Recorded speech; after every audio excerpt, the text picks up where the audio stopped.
Carmilla by Joseph Sheridan Le Fanu. Copyright 1872. Upon a paper attached to the narrative which follows, Dr. Hesselius has written a rather elaborate note, which he accompanies with a reference to his essay on the strange subject which the manuscript illuminates. This mysterious subject he treats in that essay with his usual learning and acumen, and with remarkable directness and condensation it will form but one volume of the series of that extraordinary man's collected papers. As I publish the case in this volume simply to interest the laity, I shall forestall the intelligent lady who relates it in nothing, and after due consideration I have determined therefore to abstain from presenting any preface of the learned doctor's reasoning, or extract from his statement on a subject which he describes as involving not improbably some of the profoundest arcana of our dual existence and its intermediates. I was anxious on discovering this paper to reopen the correspondence commenced by Dr. Hesselius so many years before with a person so clever and careful as his informant seems to have been. Much to my regret, however, I have found that she died in the interval. She probably could have added little to the narrative which she communicates in the following pages with, so far as I can pronounce such a conscientious particularity. Chapter 1. An Early Fright. In Styria, we, though by no means magnificent people, inhabit a castle or schloss. A small income in that part of the world goes a great way. 800 or 900 a year does wonders. Scantily enough, ours would have answered among wealthy people at home. My father is English, and I bear an English name, although I never saw England. But here, in this lonely and primitive place where everything is so marvelously cheap, I really don't see how ever so much more money would at all materially add to our comforts, or even luxuries. My father was in the Austrian service and retired upon a pension and his patrimony, and purchased this feudal residence and the small estate on which it stands, a bargain. Nothing can be more picturesque or solitary. It stands on a slight eminence in a forest. The road, very old and narrow, passes in front of its drawbridge, never raised in my time, and its moat, stocked with perch and sailed over by many swans, and floating on its surface white fleets of water lilies. Over all this, the schloss shows its many-windowed front, its towers, and its Gothic chapel. The forest opens in an irregular and very picturesque glade before its gate, and at the right, a steep Gothic bridge carries the road over a stream that winds in deep shadow through the wood. I have said that this is a very lonely place, judge whether I say truth. Looking from the hall door towards the road, the forest in which our castle stands extends 15 miles to the right and 12 to the left. The nearest inhabited village is about 7 of your English miles to the left. The nearest inhabited schloss of any historic associations is that of old General Spielsdorf, nearly 20 miles away to the right. I have said the nearest inhabited village because there is, only 3 miles westward, that is to say in the direction of General Spielsdorf Schloss, a ruined village, with its quaint little church now roofless, in the aisle of which are the mouldering tombs of the proud family of Karnstein, now extinct, who once owned the equally desolate chateau which, in the thick of the forest, overlooks the silent ruins of the town. Respecting the cause of the desertion of this striking and melancholy spot, there is a legend which I shall relate to you another time. I must tell you now how very small is the party who constitute the inhabitants of our castle. I don't include servants or those dependents who occupy rooms in the buildings attached to the schloss. Listen and wonder. My father, who is the kindest man on earth, but growing old, and I, at the date of my story, only 19, 8 years have passed since then. I and my father constituted the family at the schloss. My mother, a Styrian lady, died in my infancy, but I had a good-natured governess who had been with me from, I might almost say, my infancy. I could not remember the time when her fat, benignant face was not a familiar picture in my memory. This was Madame Perrodon, a native of Bern, whose care and good nature now in part supplied to me the loss of my mother, whom I do not even remember, so early I lost her. She made a third at our little dinner party. There was a fourth, Mademoiselle de la Fontaine, a lady such as you term, I believe, a finishing governess. She spoke French and German, Madame Perrodon French and broken English, to which my father and I added English, which partly to prevent it from becoming a lost language among us, and partly from patriotic motives we spoke every day. The consequence was a babble at which strangers used to laugh, and which I shall make no attempt to reproduce in this narrative. And there were 2 or 3 young lady friends besides, pretty nearly of my own age, who were occasional visitors for longer or shorter terms, and these visits I sometimes returned. These were our regular social resources, but of course there were chance visits from neighbors of only 5 or 6 leagues distance. My life was, notwithstanding, rather a solitary one, I can assure you. My governess had just so much control over me as you might conjecture such sage persons would have in the case of a rather spoiled girl, whose only parent allowed her pretty nearly her own way in everything. The first occurrence in my existence which produced a terrible impression upon my mind, which, in fact, never has been effaced, was one of the very earliest incidents of my life which I can recollect. Some people will think it so trifling that it should not be recorded here. You will see, however, by and by, why I mention it. The nursery, as it was called, though I had it all to myself, was a large room in the upper story of the castle with a steep oak roof. I can't have been more than 6 years old when one night I awoke and, looking around the room from my bed, failed to see the nursery maid. Neither was my nurse there, and I thought myself alone. I was not frightened, for I was one of those happy children who are studiously kept in ignorance of ghost stories, of fairy tales, and of all such lore as makes us cover up our heads when the door creaks suddenly, or the flicker of an expiring candle makes the shadow of a bedpost dance upon the wall, nearer to our faces. I was vexed and insulted at finding myself, as I conceived, neglected, and I began to whimper, preparatory to a hearty bout of roaring, when, to my surprise, I saw a solemn but very pretty face looking at me from the side of the bed. It was that of a young lady who was kneeling, with her hands under the coverlet. I looked at her with a kind of pleased wonder and ceased whimpering. She caressed me with her hands and lay down beside me on the bed and drew me towards her, smiling. I felt immediately delightfully soothed and fell asleep again. I was wakened by a sensation as if 2 needles ran into my breast very deep at that same moment, and I cried loudly. The lady started back with her eyes fixed on me, and then slipped down upon the floor, and, as I thought, hid herself under the bed. I was now for the first time frightened, and I yelled with all my might and main. Nurse, nursery maid, housekeeper, all came running in, and hearing my story, they made light of it, soothing me all they could meanwhile. But, child as I was, I could perceive that their faces were pale with unwonted look of anxiety, and I saw them look under the bed and about the room, and peep under tables, and pluck open cupboards, and the housekeeper whispered to the nurse, "Lay your hand along that hollow in the bed. Someone did lie there. So sure as you did not, the place is still warm." I remember the nursery maid petting me, and all 3 examining my chest, where I told them I felt the puncture, and pronouncing there was no sign visible that any such thing had happened to me. The housekeeper and the 2 other servants who were in charge of the nursery remained sitting up all night, and from that time a servant always sat up in the nursery until I was about 14. I was very nervous for a long time after this. A doctor was called in. He was pallid and elderly. How well I remember his long, saturnine face, slightly pitted with smallpox, and his chestnut wig. For a good while, every second day, he came and gave me medicine, which, of course, I hated. The morning after I saw this apparition, I was in a state of terror and could not bear to be left alone, daylight though it was, for a moment. I remember my father coming up and standing at the bedside and talking cheerfully and asking the nurse a number of questions and laughing very heartily at one of the answers, and patting me on the shoulder and kissing me and telling me not to be frightened, that it was nothing but a dream and could not hurt me. But I was not comforted, for I knew the visit of the strange woman was not a dream, and I was awfully frightened. I was a little consoled by the nursery maids assuring me that it was she who had come in and looked at me, and lain down beside me in the bed, and that I must have been half dreaming not to have known her face. But this, though supported by the nurse, did not quite satisfy me. I remembered in the course of that day a venerable old man in a black cassock coming into the room with the nurse and housekeeper and talking a little to them, and very kindly to me.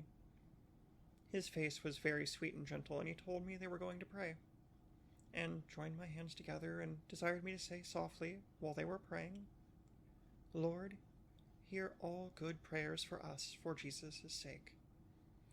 I think these were the very words, for I often repeated them to myself, and my nurse used for years to make me say them in my prayers.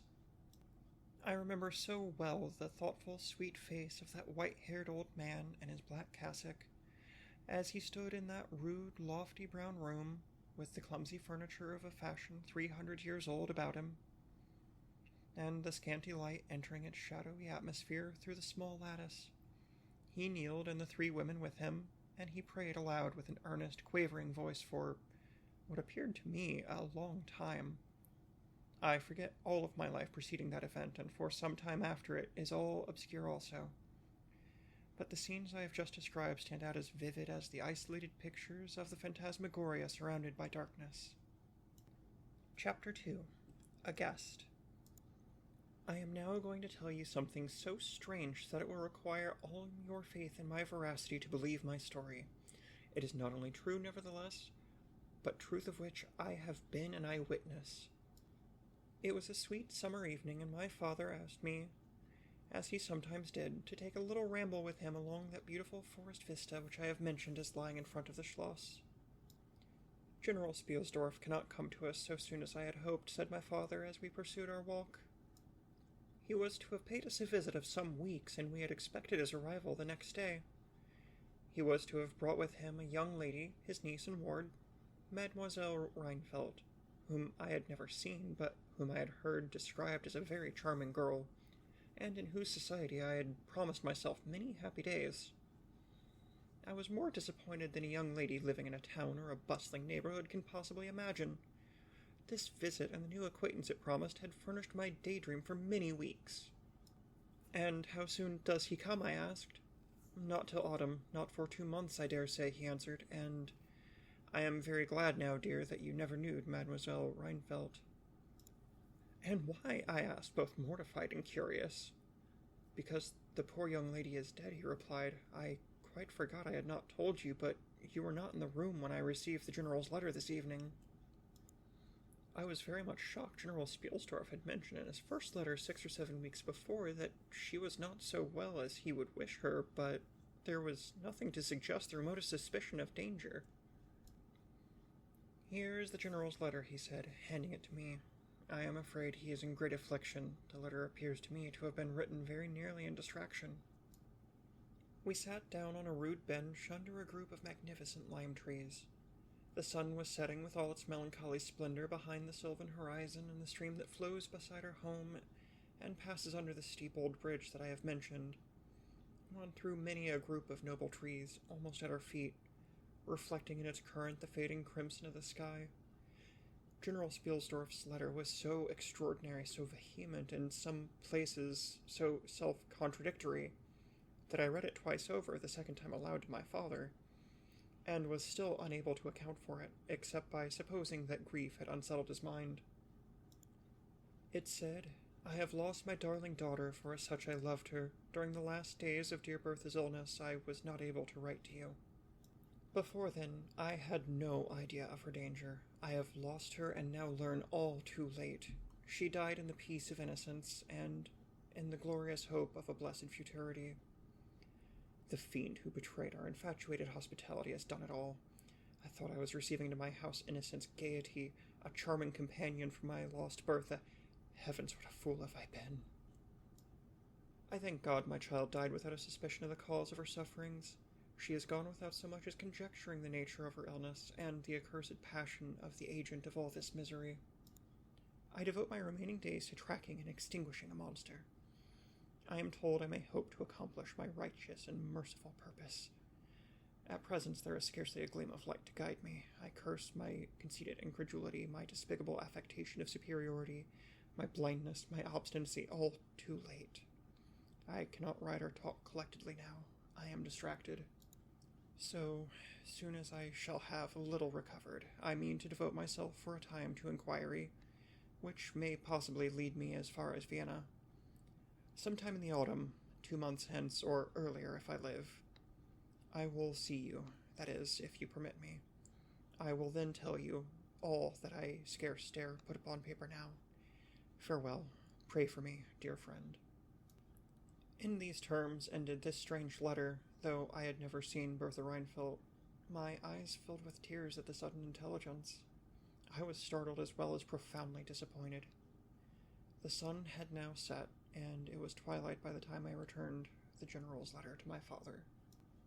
It was a soft, clear evening, and we loitered, speculating upon the possible meanings of the violent and incoherent sentences which I had just been reading.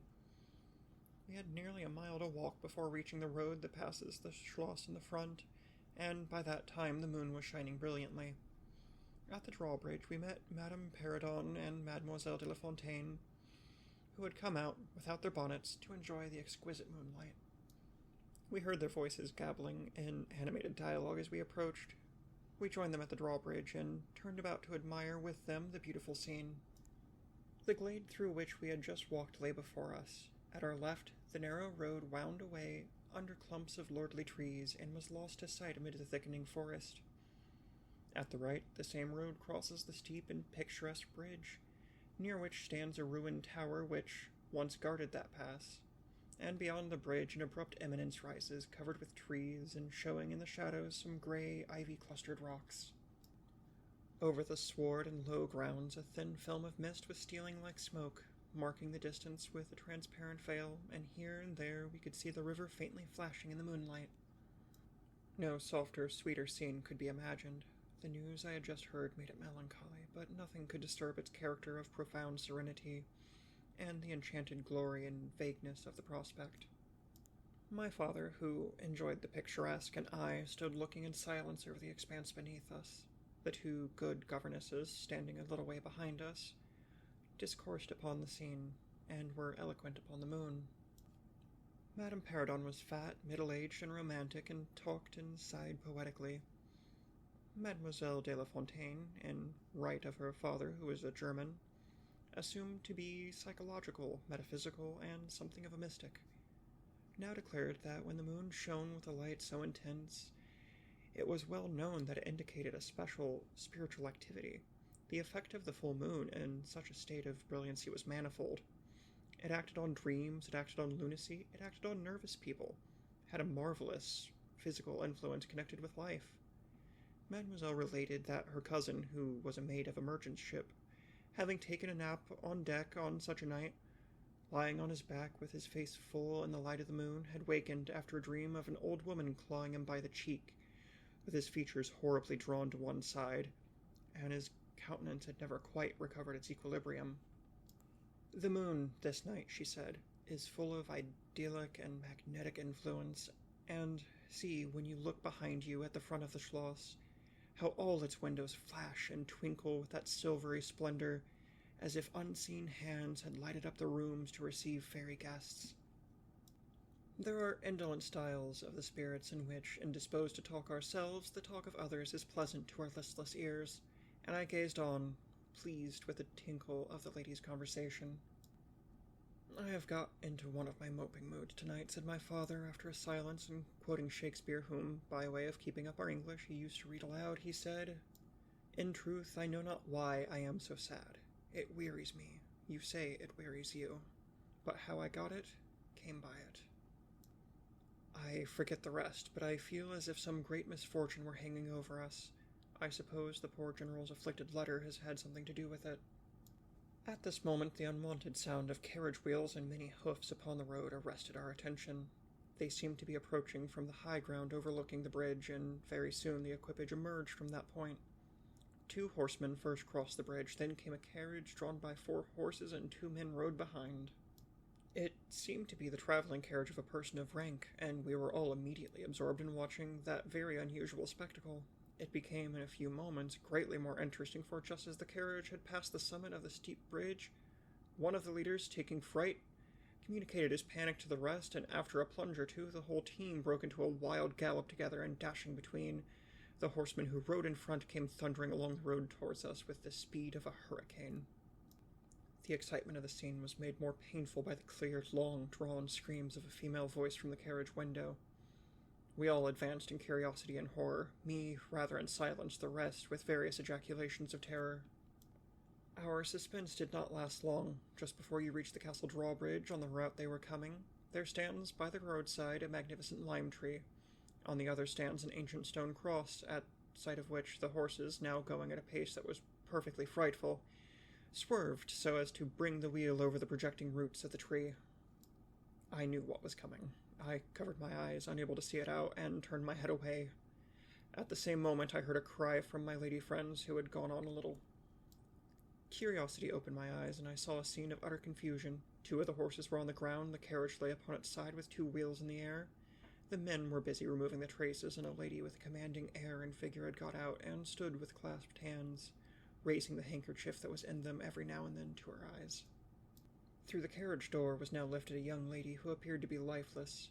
My dear old father was already beside the elderly lady with his hat in his hand, evidently tendering his aid and resources of the Schloss.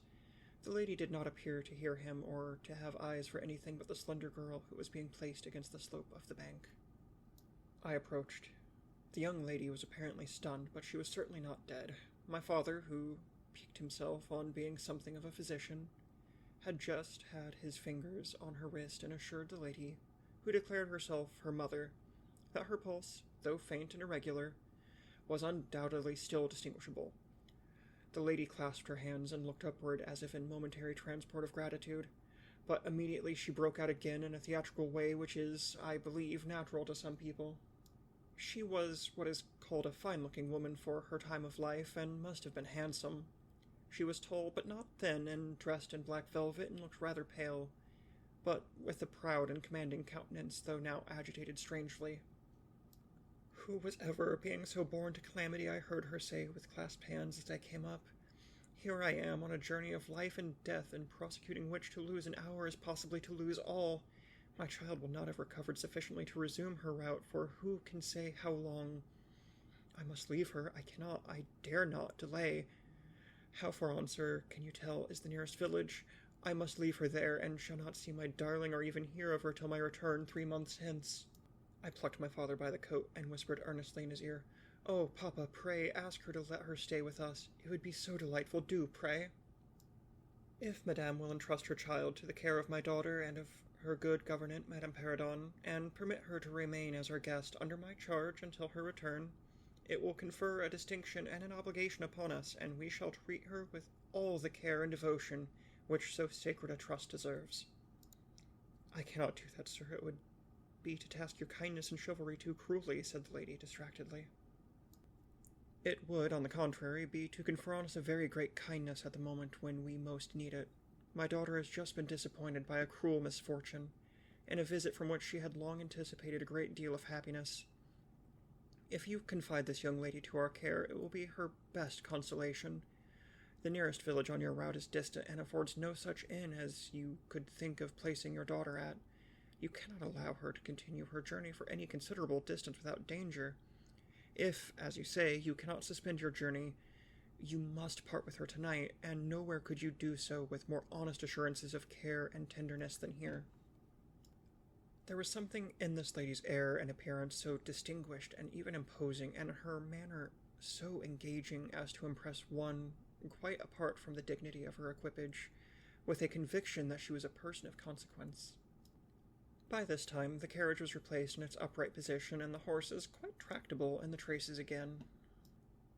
The lady threw on her daughter a glance which I fancied was not quite so affectionate as one might have anticipated from the beginning of the scene. Then she beckoned slightly to my father and withdrew 2 or 3 steps with him out of hearing, and talked to him with a fixed and stern countenance, not at all like that which she had hitherto spoken. I was filled with wonder that my father did not seem to perceive the change, and also unspeakably curious to learn what it could be that she was speaking almost in his ear with so much earnestness and rapidity. 2 or 3 minutes at most, I think, she remained thus employed. Then she turned, and a few steps brought her to where her daughter lay, supported by Madame Perrodon. She kneeled beside her for a moment and whispered, as Madame supposed, a little benediction in her ear. Then, hastily kissing her, she stepped into her carriage. The door was closed, the footmen in stately liveries jumped up behind, the outriders spurred on, the postilions cracked their whips, the horses plunged and broke suddenly into a furious canter that threatened soon again to become a gallop, and the carriage whirled away, followed at the same rapid pace by the 2 horsemen in the rear. Chapter 3. We compare notes. We followed the cortege with our eyes until it was swiftly lost to the side of the misty wood, and the very sound of the hooves and the wheels died away in the silent night air. Nothing remained to assure us that the adventures had not been an illusion of a moment, but the young lady, who, just at that moment, opened her eyes.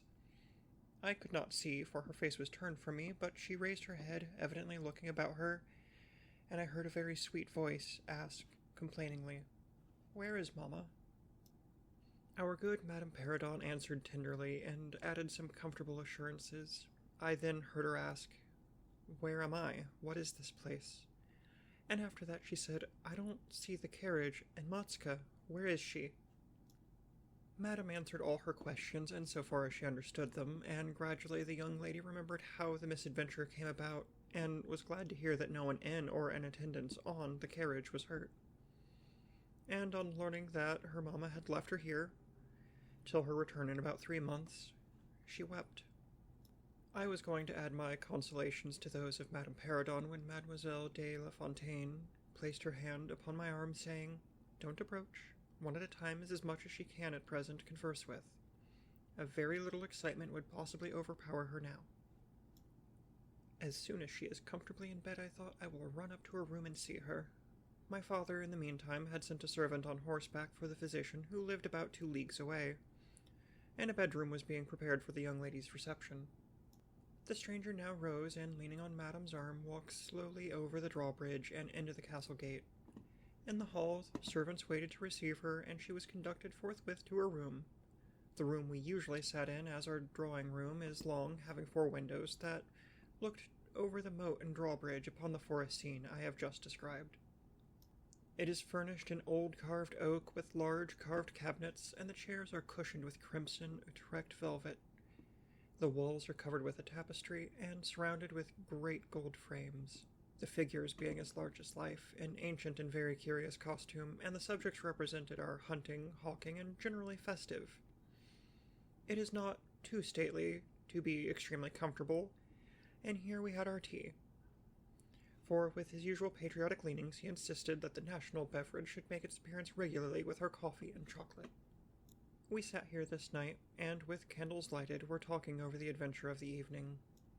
Madame Perrodon and Mademoiselle de La Fontaine were both of our party. The young stranger had hardly lain down in her bed when she sank into a deep sleep, and those ladies had left her in the care of a servant. "How do you like our guest?" I asked as soon as Madame entered. "Tell me all about her." "I like her extremely," answered Madame. "She is, I almost think, the prettiest creature I ever saw, about your age, and so gentle and nice." "She is absolutely beautiful," threw in Mademoiselle, who had peeped for a moment into the stranger's room. "And such a sweet voice," added Madame Perrodon.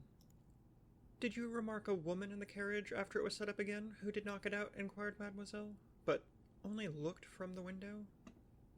"No, we had not seen her."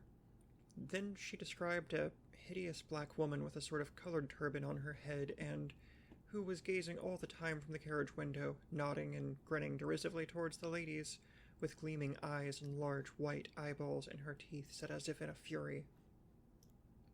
"Did you remark what an ill-looking pack of men the servants were?" asked Madame. "Yes," said my father, who had just come in. "Ugly, hang-dog-looking fellows as ever I beheld in my life. I hope they mayn't rob the poor lady in the forest. They are clever rogues, however. They got everything to rights in a minute." "I dare say they are worn out with too long travelling," said Madame. "Besides looking wicked, their faces were so strangely lean and dark and sullen. I am very curious, I own, but I dare say the young lady will tell you all about it tomorrow, if she is sufficiently recovered." "I don't think she will," said my father with a mysterious smile, and a little nod of his head, as if he knew more about it than he cared to tell us. This made us all the more inquisitive as to what had passed between him and the lady in the black velvet, in the brief but earnest interview that had immediately preceded her departure. We were scarcely alone when I entreated him to tell me. He did not need much pressing. "There is no particular reason why I should not tell you. She expressed a reluctance to trouble us with the care of her daughter, saying she was in delicate health and nervous, but not subject to any kind of seizure. She volunteered that. Nor to any illusion, being in fact perfectly sane."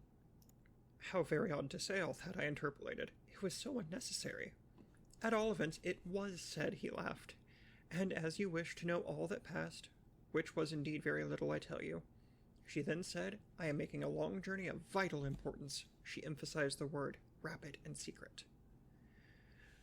I shall return for my child in 3 months. In the meantime, she will be silent as to who we are, whence we came, and whither we are traveling. That is all she said. She spoke very pure French. When she said the word secret, she paused for a few seconds, looking sternly, her eyes fixed on mine. I fancy she makes a great point of that. You saw how quickly she was gone. I hope I have not done a very foolish thing in taking charge of the young lady. For my part, I was delighted. I was longing to see and talk to her, and only waiting till the doctor should give me leave. You who live in towns can have no idea how great an event the introduction of a new friend is, and such a solitude has surrounded us. The doctor did not arrive till nearly 1 o'clock, but I could no more have gone to my bed and slept than I could have overtaken on foot the carriage in which the princess in black velvet had driven away. When the physician came down to the drawing-room, it was to report very favorably upon his patient. She was now sitting up, her pulse quite regular, apparently perfectly well. She had sustained no injury, and the little shock to her nerves had passed away quite harmlessly. There could be no harm, certainly, in my seeing her, if we both wished it, and, with this permission, I sent forthwith to know whether she would allow me to visit her for a few minutes in her room. The servant returned immediately to say that she desired nothing more. You may be sure I was not long in availing myself of this permission. Our visitor lay in one of the handsomest rooms in the Schloss. It was perhaps a little stately. There was a somber piece of tapestry opposite the foot of the bed, representing Cleopatra with the asps to her bosom, and other solemn classic scenes were displayed, a little faded, upon the other walls, but there was gold carving and rich and varied color enough in the other decorations of the room to more than redeem the gloom of the old tapestry. There were candles at the bedside. She was sitting up, her slender, pretty figure enveloped in the soft silk dressing gown, embroidered with flowers and lined with thick quilted silk which her mother had thrown over her feet as she lay upon the ground. What was it that, as I reached the bedside and had just begun my little greeting, struck me dumb in a moment, and made me recoil a step or two from before her? I will tell you. I saw the very face which had visited me in my childhood at night, which remained so fixed in my memory, and on which I had for so many years so often ruminated with horror, when no one suspected of what I was thinking. It was pretty, even beautiful, and when I first beheld it, wore the same melancholy expression, but this almost instantly lighted into a strange fixed smile of recognition. There was a silence of fully a minute, and then at length she spoke. I could not. "How wonderful!" she exclaimed. 12 years ago I saw your face in a dream, and it has haunted me ever since." "Wonderful indeed," I repeated, overcoming with an effort the horror that had for a time suspended my utterances. 12 years ago, in vision or reality, I certainly saw you. I could not forget your face. It has remained before my eyes ever since." Her smile had softened. Whatever I had fancied strange in it was gone, and it and her dimpling cheeks were now delightfully pretty and intelligent. I felt reassured, and continued more in the vein which hospitality indicated, to bid her welcome, and to tell her how much pleasure her accidental arrival had given us all, and especially what a happiness it was to me. I took her hand as I spoke. I was a little shy, as lonely people are, but the situation made me eloquent and even bold. She pressed my hand. She laid hers upon it, and her eyes glowed as, looking hastily into mine, she smiled again and blushed. She answered my welcome very prettily. I sat down beside her, still wondering, and she said, "I must tell you my vision about you. It is so very strange that you and I should have had each of the other so vivid a dream, that each should have seen, I you and you me, looking as we do now, when of course we both were mere children. I was a child, about 6 years old, and I awoke from a confused and troubled dream, and found myself in a room unlike my nursery, wainscoted clumsily in some dark wood, and with cupboards and bedsteads and chairs and benches placed about it. The beds were, I thought, all empty, and the room itself without anyone but myself in it, and I, after looking about me for some time, and admiring especially an iron candlestick with 2 branches, which I should certainly know again, crept under one of the beds to reach the window, but as I got from under the bed I heard someone crying, and, looking up, while I was still upon my knees, I saw you, most assuredly you, as I see you now, a beautiful young lady with golden hair and large blue eyes, and your lips, you, as you are here. Your looks won me. I climbed on the bed and put my arms about you, and I think we both fell asleep. I was aroused by a scream. You were sitting up screaming. I was frightened and slipped down upon the ground, and it seemed to me lost consciousness for a moment.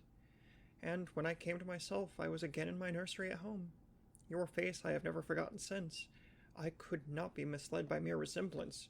You are the lady whom I saw then."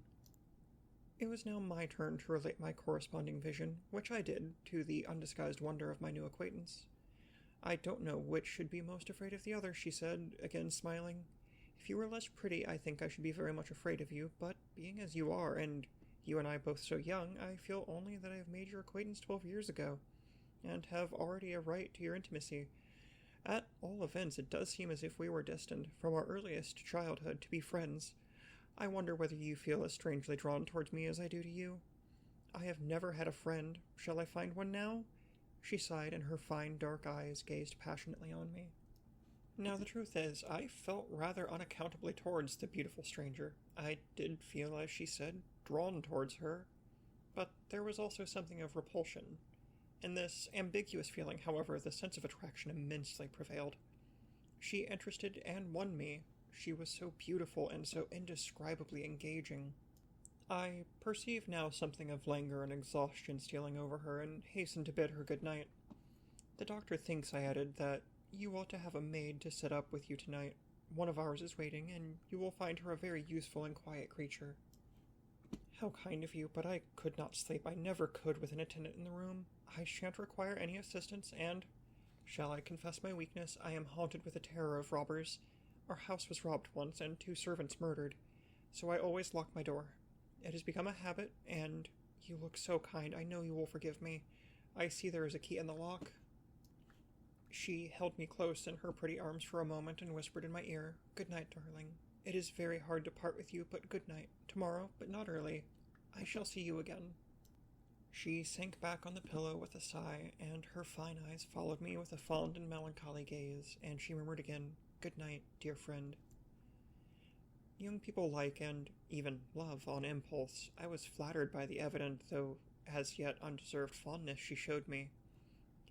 I liked the confidence with which she at once received me. She was determined that we should be very near friends. Next day came, and we met again. I was delighted with my companion, that is to say, in many respects. Her looks lost nothing in daylight. She was certainly the most beautiful creature I'd ever seen, and the unpleasant remembrance of the face presented in my early dream had lost the effect of the first unexpected recognition. She confessed that she had experienced a similar shock on seeing me, and precisely the same faint antipathy that had mingled with my admiration of her. We now laughed together over our momentary horrors. Chapter 4. Her Habits. A Saunter. I told you that I was charmed with her in most particulars. There were some that did not please me so well. She was above the middle height of women. I shall begin by describing her. She was slender and wonderfully graceful, except that her movements were languid, very languid indeed. There was nothing in her appearance to indicate an invalid. Her complexion was rich and brilliant. Her features were small and beautifully formed. Her eyes large, dark, and lustrous. Her hair was quite wonderful. I never saw hair so magnificently thick and long when it was down about her shoulders. I have often placed my hands under it and laughed with wonder at its weight. It was exquisitely fine and soft, and in a color rich, very dark brown, with something of gold. I loved to let it down, tumbling with its own weight, as, in her room, she lay back in her chair, talking in her sweet, low voice. I used to fold and braid it and spread it out and play with it. Heavens, if I had all but known. I said there were particulars which did not please me. I have told you that her confidence won me the first night I saw her, but I found that she exercised with respect to herself, her mother, her history, everything, in fact, connected with her life, plans, and people, an ever-wakeful reserve. I dare say I was unreasonable. Perhaps I was wrong. I dare say I ought to have respected the solemn injunction laid upon my father by the stately lady in black velvet. But curiosity is a restless and unscrupulous passion, and no one girl can endure with patience that hers should be baffled by another. What harm could it do to anyone to tell me what I so ardently desired to know? Had she no trust in my good sense or honor? Why would she not believe me when I assured her, so solemnly, that I would not divulge one syllable of what she told me to any mortal breathing? There was a coldness, it seemed to me, beyond her years, in her smiling, melancholy, persistent refusal to afford me the least ray of light. I cannot say we quarreled upon this point, for she would not quarrel upon any. It was, of course, very unfair of me to press her, very ill-bred, but I really could not help it, and I might just as well have let it alone. What she did tell me amounted, in my unconscionable estimation, to nothing. It was all summed up in 3 very vague disclosures. First, her name was Carmilla. Second, her family was very ancient and noble. Third, her home lay in the direction of the west. She would not tell me the name of her family, nor their armorial bearings, nor the name of their estate, nor even that of the country they lived in. You are not to suppose that I worried her incessantly on these subjects. I watched opportunity, and rather insinuated than urged my inquiries. Once or twice, indeed, I did attack her more directly, but no matter what my tactics, utter failure was invariably the result. Reproaches and caresses were all lost upon her. But I must add this, that her evasion was conducted with so pretty a melancholy and deprecation, with so many and even passionate declarations of her liking for me, and trust in my honor, and with so many promises that I should at last know all, that I could not find it in my heart long to be offended with her. She used to place her pretty arms about my neck, draw me to her, and laying her cheek to mine, murmur with her lips near my ear, "Dearest, your little heart is wounded. Think me not cruel because I obey the irresistible law of my strength and weakness.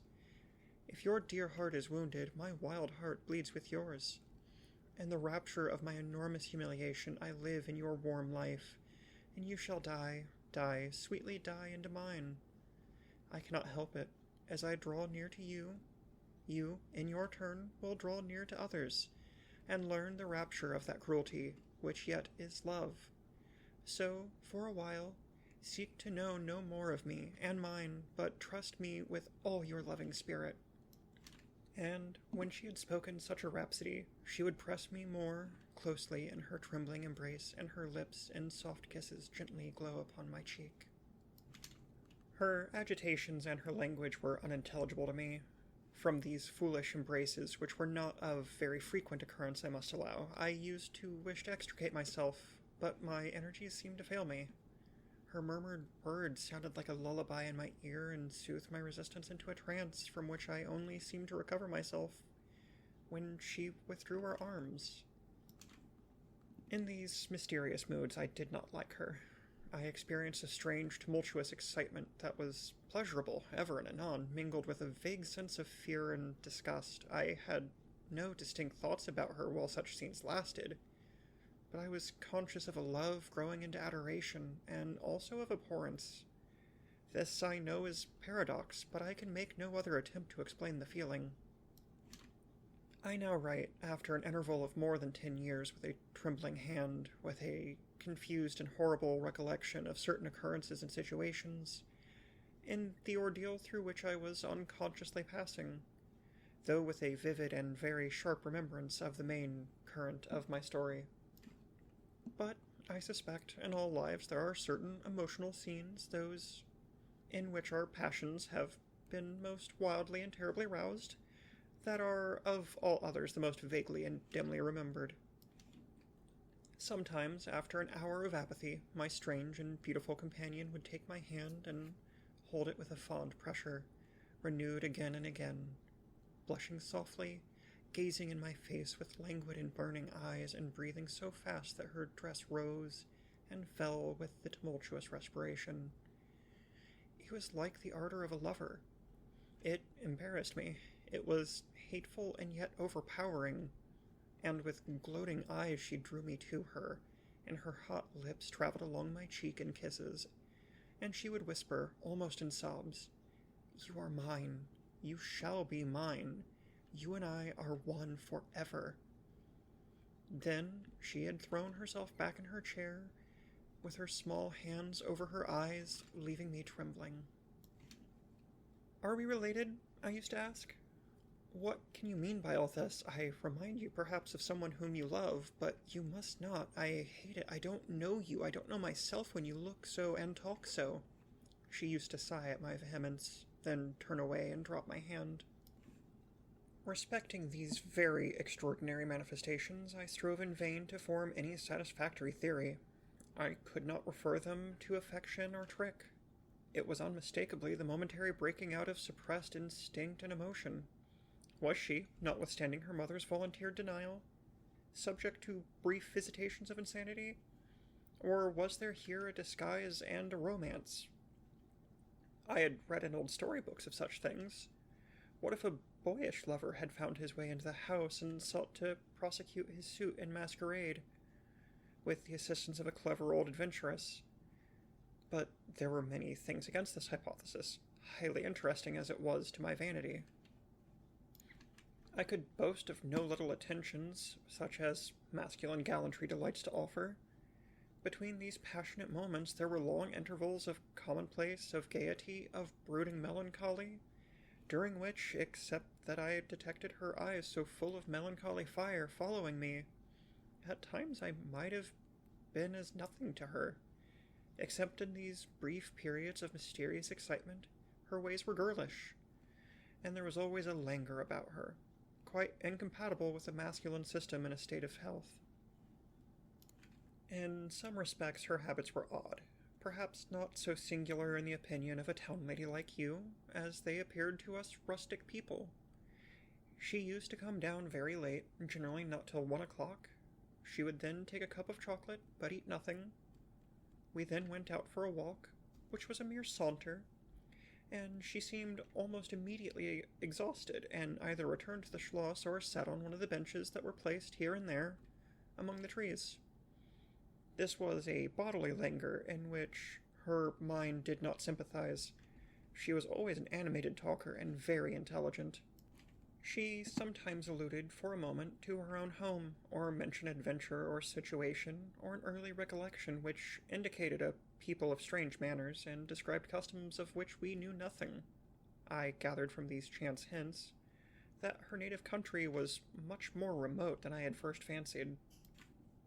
As we sat thus one afternoon under the trees, a funeral passed by us. It was that of a pretty young girl whom I had often seen, the daughter of one of the rangers of the forest. The poor man was walking behind the coffin of his darling.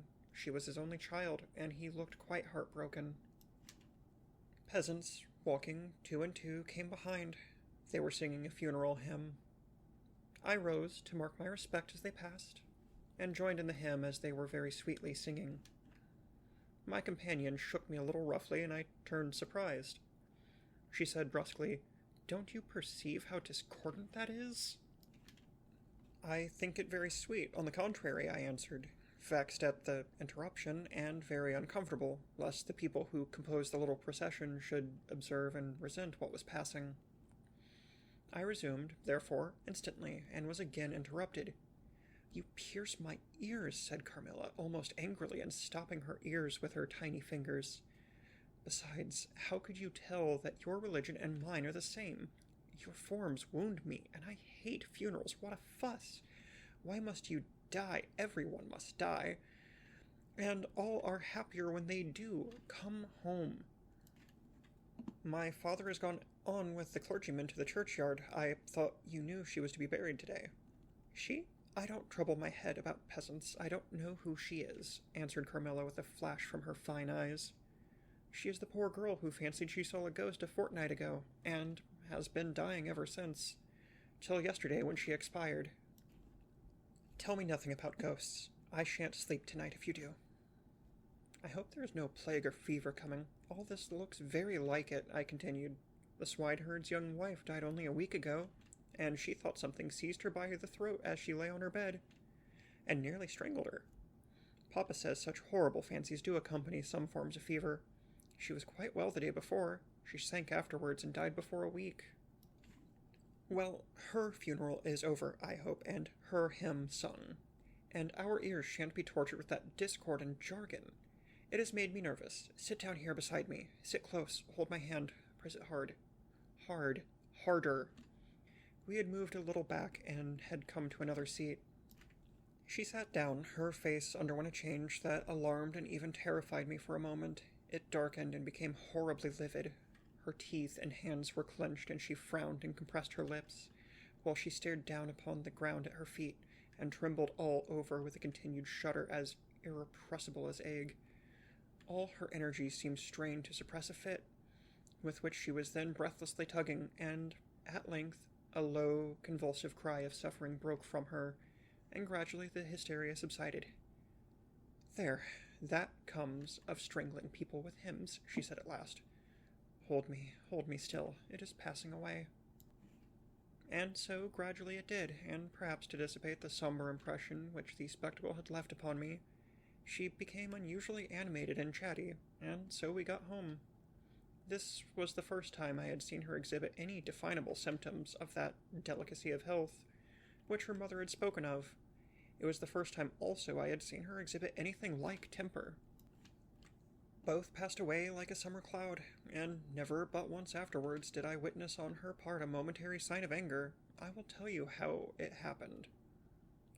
She and I were looking out of one of the long drawing-room windows, when there entered the courtyard over the drawbridge a figure of a wanderer whom I knew very well. He used to visit the Schloss generally twice a year. It was the figure of a hunchback, with the sharp, lean features that generally accompany deformity.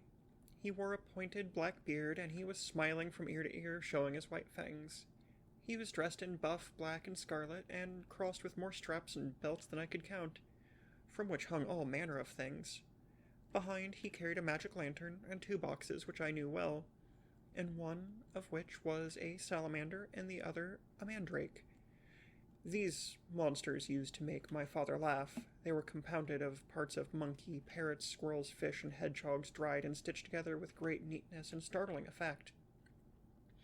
He had a fiddle, a box of conjuring apparatus, a pair of foils and masks attached to his belt, several other mysterious cases dangling about him, and a black staff with copper ferrules in his hand. His companion was a rough spare dog that followed at his heels, but stopped short suspiciously at the drawbridge, and in a little while began to howl dismally. In the meantime, the mountebank, standing in the midst of the courtyard, raised his grotesque hat and made us a very ceremonious bow, paying his compliments very volubly in execrable French, and German not much better. Then, disengaging his fiddle, he began to scrape a lively air to which he sang with a merry discord, dancing with ludicrous airs and activity that made me laugh in spite of the dog's howling. Then he advanced to the window with many smiles and salutations, and his hat in his left hand, his fiddle under his arm, and with a fluency that never took breath, he gabbled a long advertisement of all his accomplishments, and the resources of various arts which he placed at our service, and the curiosities and entertainments which it was in his power, at our bidding, to display. "Will your ladyships be pleased to buy an amulet against the Opire, which is going like the wolf, I hear, through these woods?" he said, dropping his hat on the pavement. "They're dying of it left and right, and here is a charm that never fails. Only pin to the pillow, and you may laugh in his face." These charms consisted of oblong slips of vellum with cabalistic ciphers and diagrams upon them. Carmilla instantly purchased one, and so did I. He was looking up, and we were smiling down upon him, amused. At least, I can answer for myself. His piercing black eye, as he looked up in our faces, seemed to detect something that fixed for a moment his curiosity. "See here, my lady," he said, displaying it and addressing me.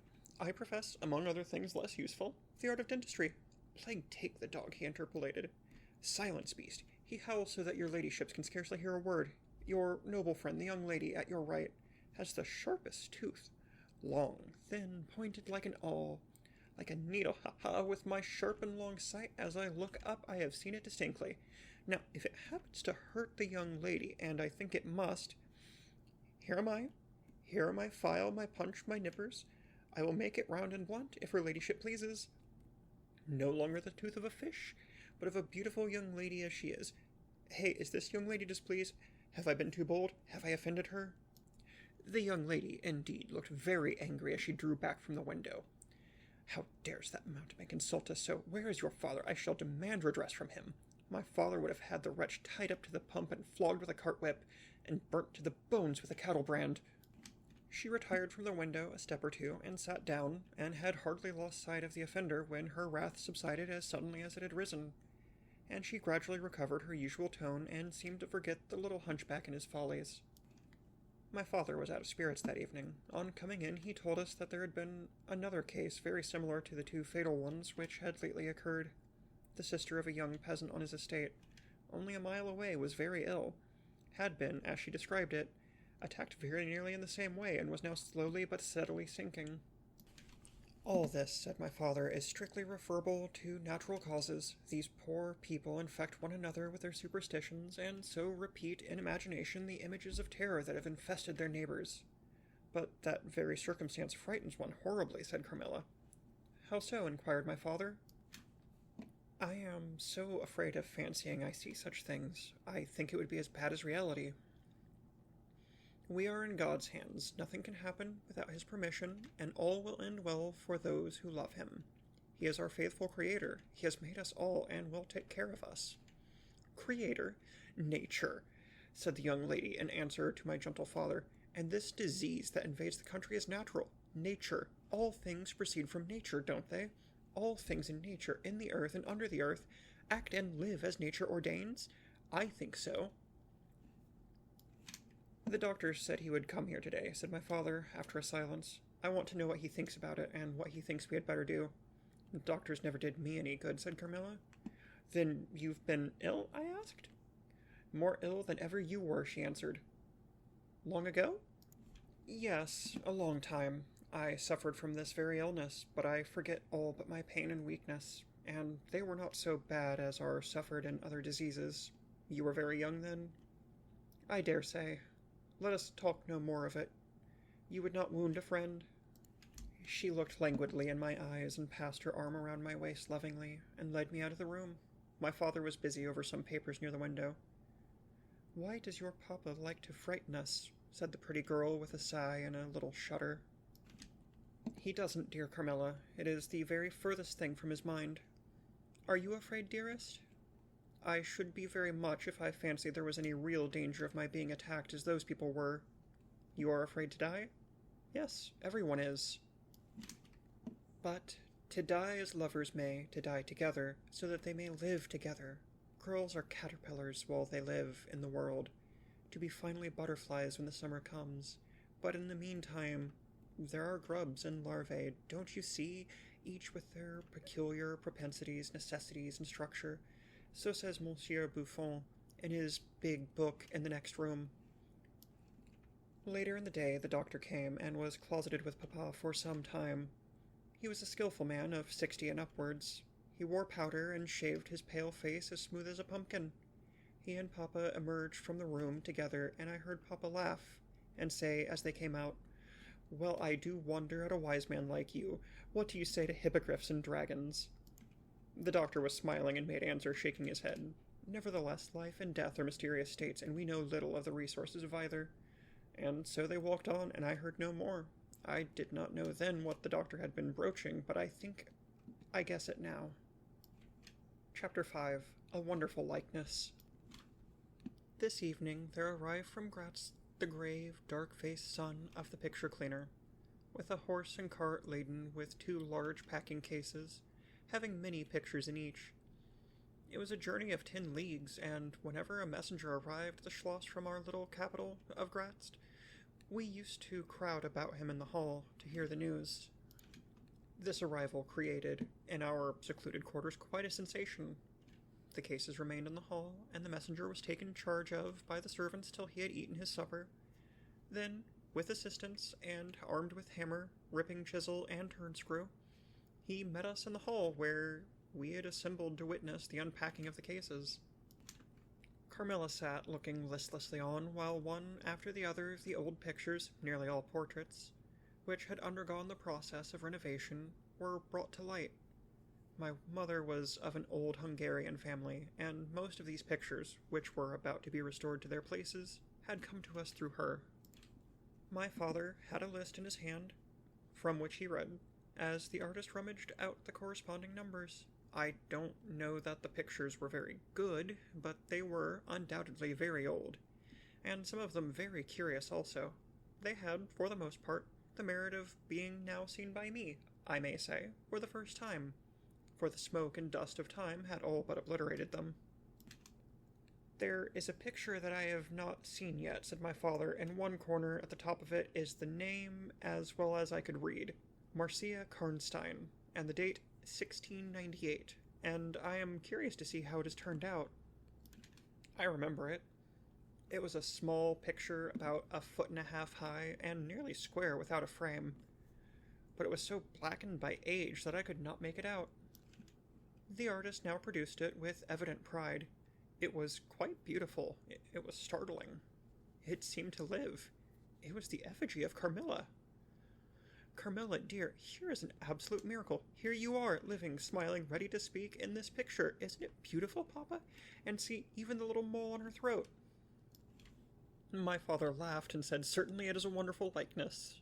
But he looked away, and my surprise seemed but little struck by it, and went on talking to the picture cleaner, who was also something of an artist, and discoursed with intelligence about the portraits and other works, which his art had just brought into light and color, while I was more and more lost in wonder the more I looked at the picture.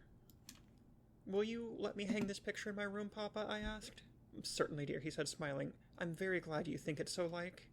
It must be prettier even than I thought, if it is." The young lady did not acknowledge this pretty speech, did not seem to hear it. She was leaning back in her seat, her fine eyes under their long lashes gazing on me in contemplation, and she smiled in a kind of rapture. And now you can read quite plainly the name that is written on the corner. It is not Marcia. It looks as if it was done in gold. The name is Mircalla, Countess Karnstein, and this is a little coronet over and underneath AD. 1698, and I am descended from the Karnsteins, that is, Mamma was. "Ah," said the lady languidly, "so am I think. A very long descent, very ancient. Are there any Karnsteins living now?"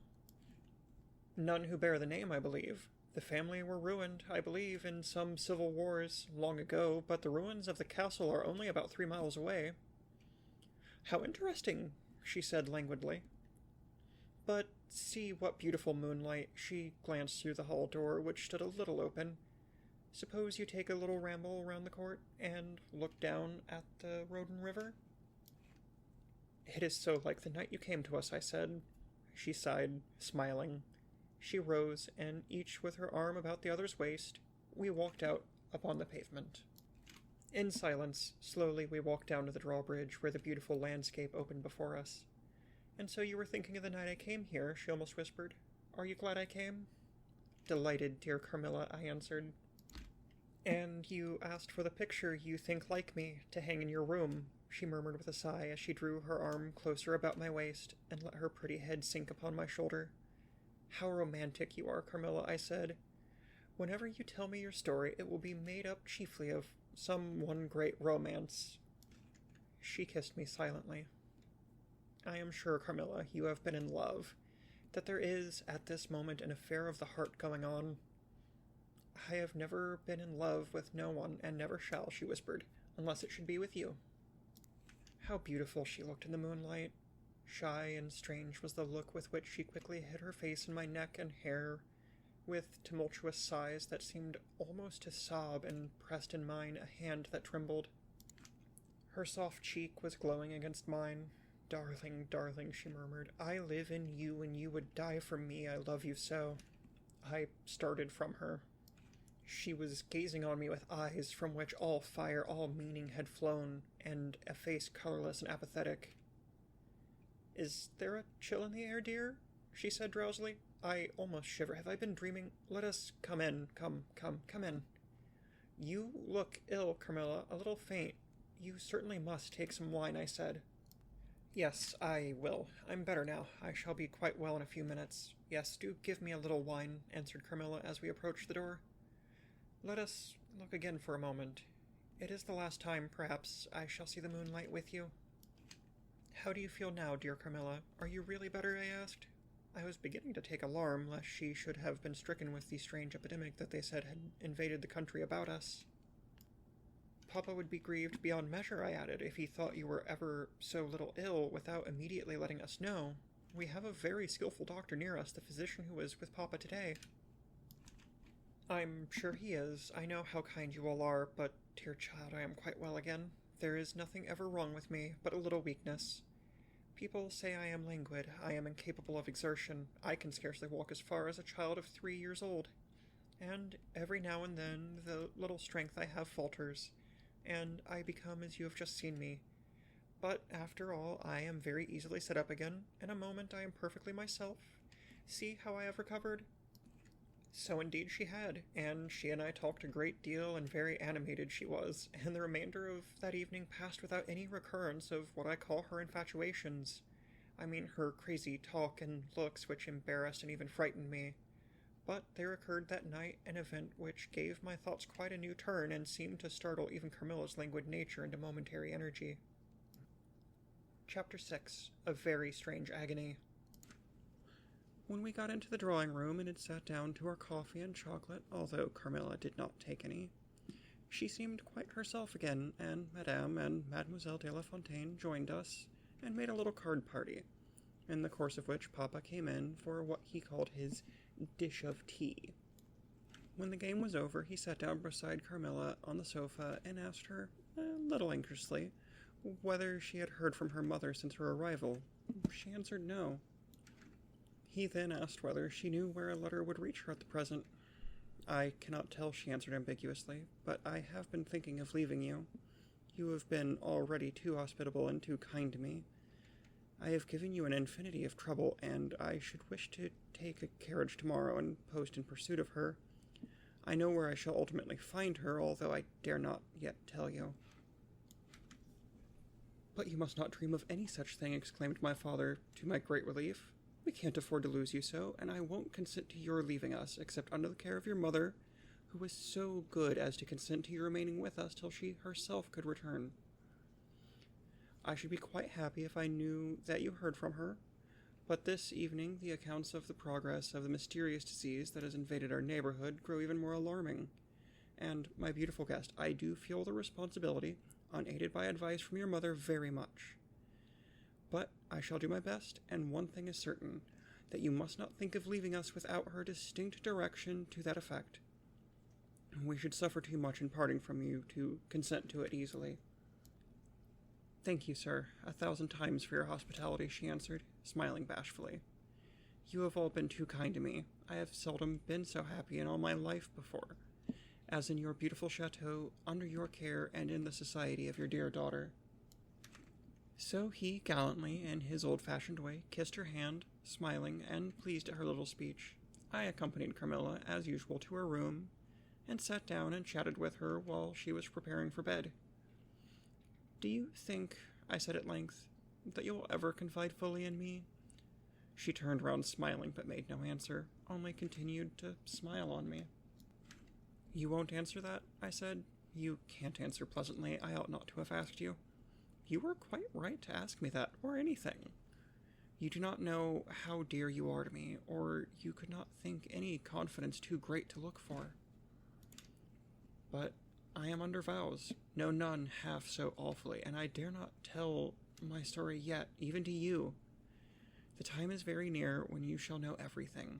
You will think me cruel, very selfish, but love always is selfish.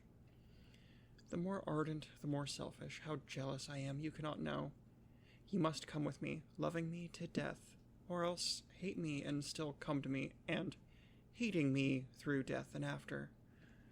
There is no such word as indifference in my apathetic nature. Now, Carmilla, you are going to talk your wild nonsense again, I said hastily. Not I, silly little fool as I am, and full of whims and fancies. For your sake, I'll talk like a sage. Were you ever at a ball? No. How you do run on. What is it like? How charming it must be. I almost forgot. It is years ago. I laughed. You are not so old. Your first ball can hardly be forgotten yet. I remember everything about it, with an effort. I see it all as divers see what is going on above them through a medium, dense, rippling, but transparent. There occurred that night what has confused the picture and made its colors faint.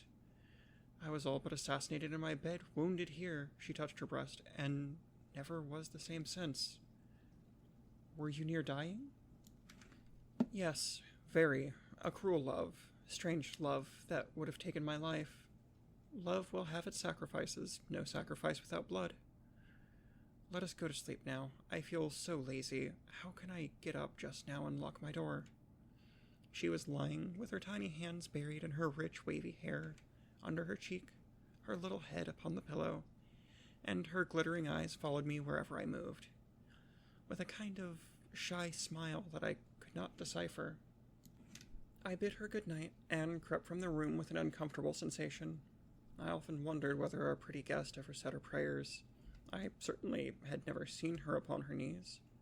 In the morning she never came down until long after our family prayers were over, and at night she never left the drawing room to attend our brief evening prayers in the hall.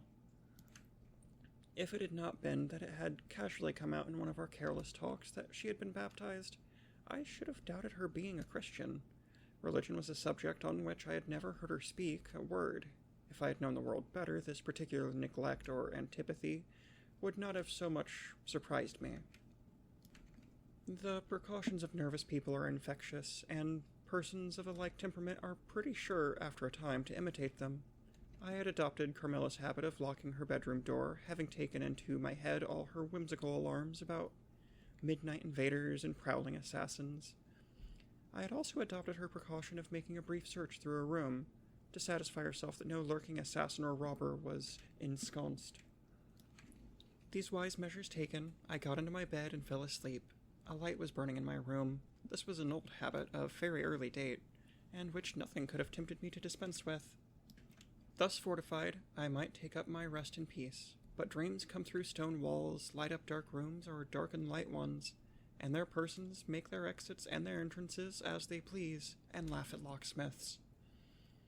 I had a dream that night that was the beginning of a very strange agony. I cannot call it a nightmare, for I was quite conscious of being asleep. But I was equally conscious of being in my room and lying in bed, precisely as I actually was.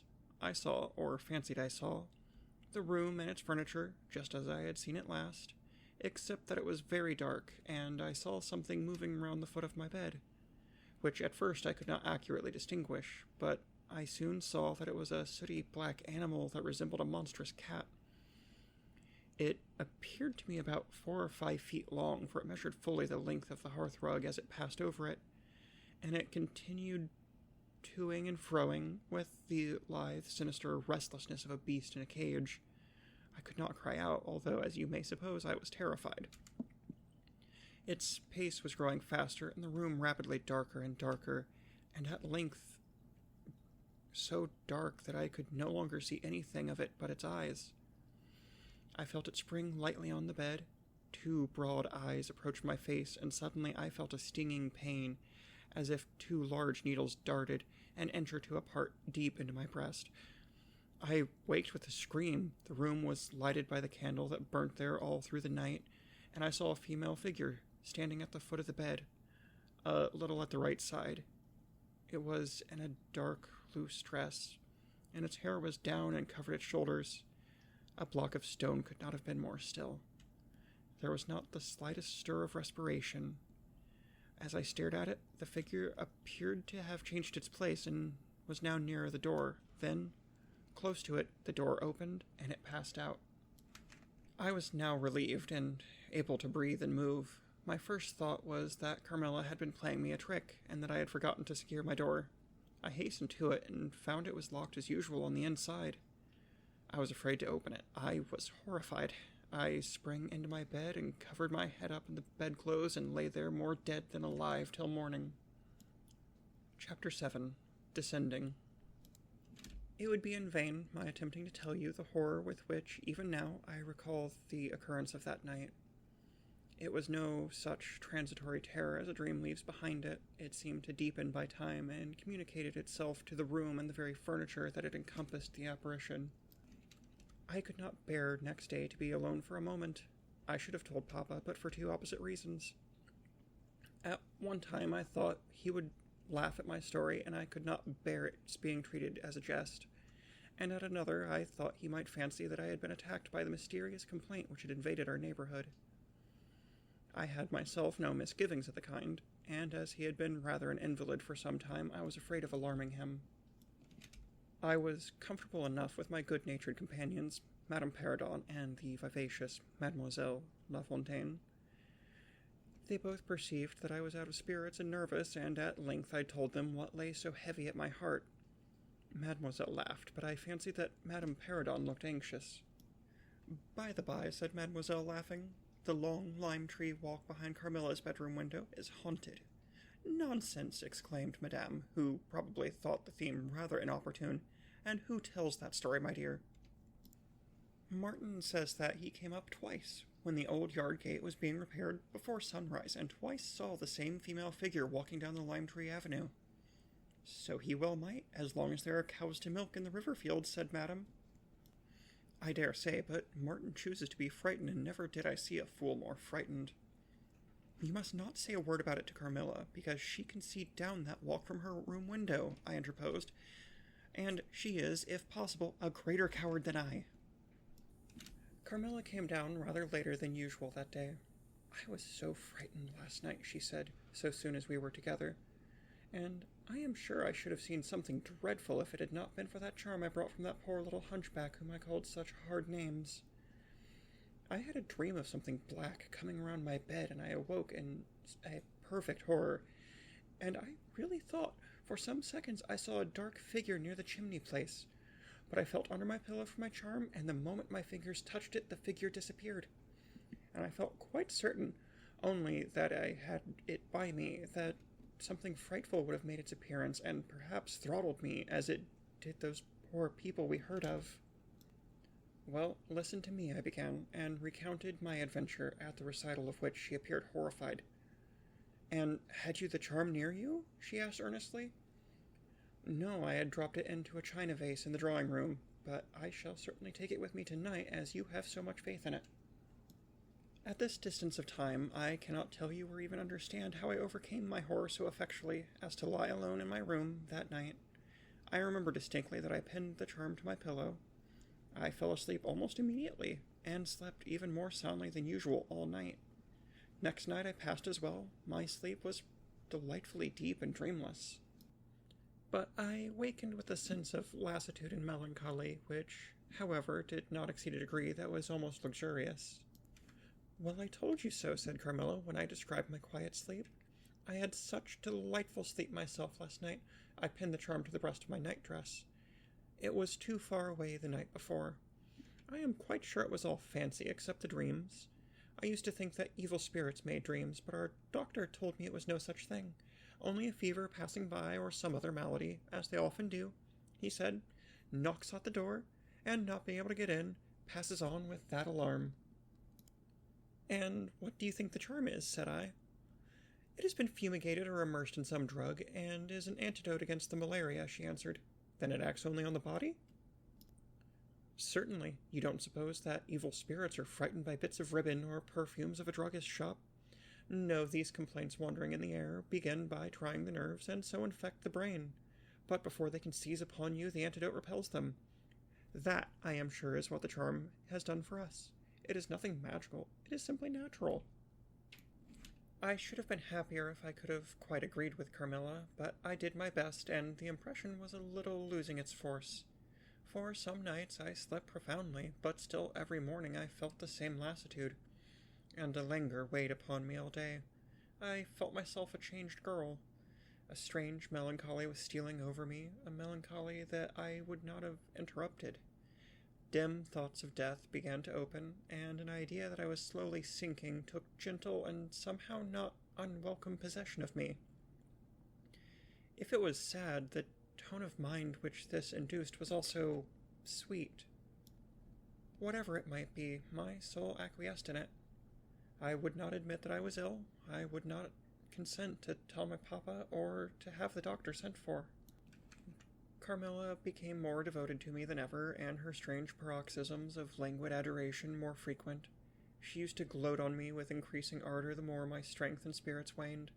This always shocked me like a momentary glare of insanity. Without knowing it, I was now in a pretty advanced stage of the strangest illness under which mortal ever suffered. There was an unaccountable fascination in its earlier symptoms that more than reconciled me to the incapacitating effect of that stage of the malady. This fascination increased for a time until it reached a certain point when gradually a sense of the horrible mingled itself with it, deepening, as you shall hear, until it discolored and perverted the whole state of my life. The first change I experienced was rather agreeable. It was very near the turning point from which began the descent of Avernus. Certain vague and strange sensations visited me in my sleep. The prevailing one was that of a pleasant, peculiar, cold thrill which we feel in bathing when we move against the current of a river. This was soon accompanied by dreams that seemed interminable and were so vague that I could never recollect their scenery or persons or any one connected portion of their action. But they left an awful impression and made a sense of exhaustion as if I had passed through a long period of great mental exertion and danger. After all these dreams there remained on waking a remembrance of having been in a place very nearly dark, and of having spoken to people whom I could not see, and especially of one clear voice, of a female's, very deep, that spoke as if at a distance, slowly, and producing always the same sensation of indescribable solemnity and fear. Sometimes there came a sensation as if a hand was drawn softly along my cheek and neck. Sometimes it was as if warm lips kissed me, and longer and more lovingly as they reached my throat. But there the caress fixed itself. My heart beat faster, my breathing rose and fell rapidly and full drawn. A sobbing that rose into a sense of strangulation supervened and turned into a dreadful convulsion in which my senses left me and I became unconscious. It was now 3 weeks since the commencement of this unaccountable state. My sufferings had, during the last week, told upon my appearance. I had grown pale, my eyes were dilated and darkened underneath, and the languor which I had long felt began to display itself in my countenance. My father asked me often whether I was ill, but with an obstinacy which now seems to me unaccountable, I persisted in assuring him that I was quite well. In a sense, this was true. I had no pain. I could complain of no bodily derangement. My complaint seemed to be one of the imagination or the nerves, and, horrible as my sufferings were, I kept them with a morbid reserve very nearly to myself. It could not be that terrible complaint which the peasants call the opire, for I had now been suffering for 3 weeks, and they were seldom ill for much more than 3 days, when death put an end to their miseries. Carmilla complained of dreams and feverish sensations, but by no means of so alarming a kind as mine. I say that mine were extremely alarming. Had I been capable of comprehending my condition, I would have invoked aid and advice on my knees. The narcotic of an unsuspected influence was acting on me, and my perceptions were benumbed. I am going to tell you now of a dream that led immediately to an odd discovery. One night, instead of the voice I was accustomed to hear in the dark, I heard one, sweet and tender, and at the same time terrible, which said, "Your mother warns you to beware of the assassin." At the same time a light unexpectedly sprang up, and I saw Carmilla, standing near the foot of my bed, in her white night-dress, bathed from her chin to her feet in one great stain of blood. I awakened with a shriek, possessed with the one idea that Carmilla was being murdered. I remember springing from my bed, and my next recollection is that of standing on the lobby, crying for help. Madame and Mademoiselle came scurrying out of their rooms in alarm. A lamp burned always on the lobby, and seeing me, they soon learned the cause of my terror. I insisted on our knocking at Carmilla's door. Our knocking was unanswered. It soon became a pounding and an uproar. We shrieked her name, but all was vain. We all grew frightened, for the door was locked. We hurried back in panic to my room. There we rang the bell long and furiously. If my father's room had been at that side of the house, we could have called him up at once to our aid, but alas, he was quite out of hearing, and to reach him involved an excursion for which none of us had the courage. Servants, however, soon came running up the stairs. I had got on my dressing gown and slippers meanwhile, and my companions were already similarly furnished. Recognizing the voices of the servants on the lobby, we sallied together, and having renewed as fruitlessly our summons at Carmilla's door, I ordered the men to force the lock. They did so, and we stood, holding our lights aloft in the doorway, and so stared into the room. We called her by name, but there was still no reply. We looked round the room. Everything was undisturbed. It was exactly in the state in which I had left it on bidding her good night. but Carmilla was gone. Chapter 8. Search. At sight of the room, perfectly undisturbed except for our violent entrance, we began to cool a little, and soon recovered our senses sufficiently to dismiss the men. It had struck Mademoiselle that possibly Carmilla had been wakened by the uproar at her door, and in her first panic had jumped from her bed and hid herself in a press or behind a curtain, from which she could not, of course, emerge until the majordomo and his myrmidons had withdrawn. Now we recommenced our search and began to call her name again. It was all to no purpose. Our perplexity and agitation increased. We examined the windows, but they were secured. I implored of Carmilla, if she had concealed herself, to play this cruel trick no longer, to come out and to end our anxieties. It was all useless. I was, by this time, convinced that she was not in the room, nor in the dressing room, the door of which was still locked on this side. She could not have passed it. I was utterly puzzled. Had Carmilla discovered one of those secret passages which the old housekeeper said were known to exist in the Schloss, although the tradition of their exact situation had been lost? A little time would, no doubt, explain all, utterly perplexed as, for the present, we were. It was past 4 o'clock, and I preferred passing the remaining hours of darkness in Madame's room. Daylight brought no solution of the difficulty.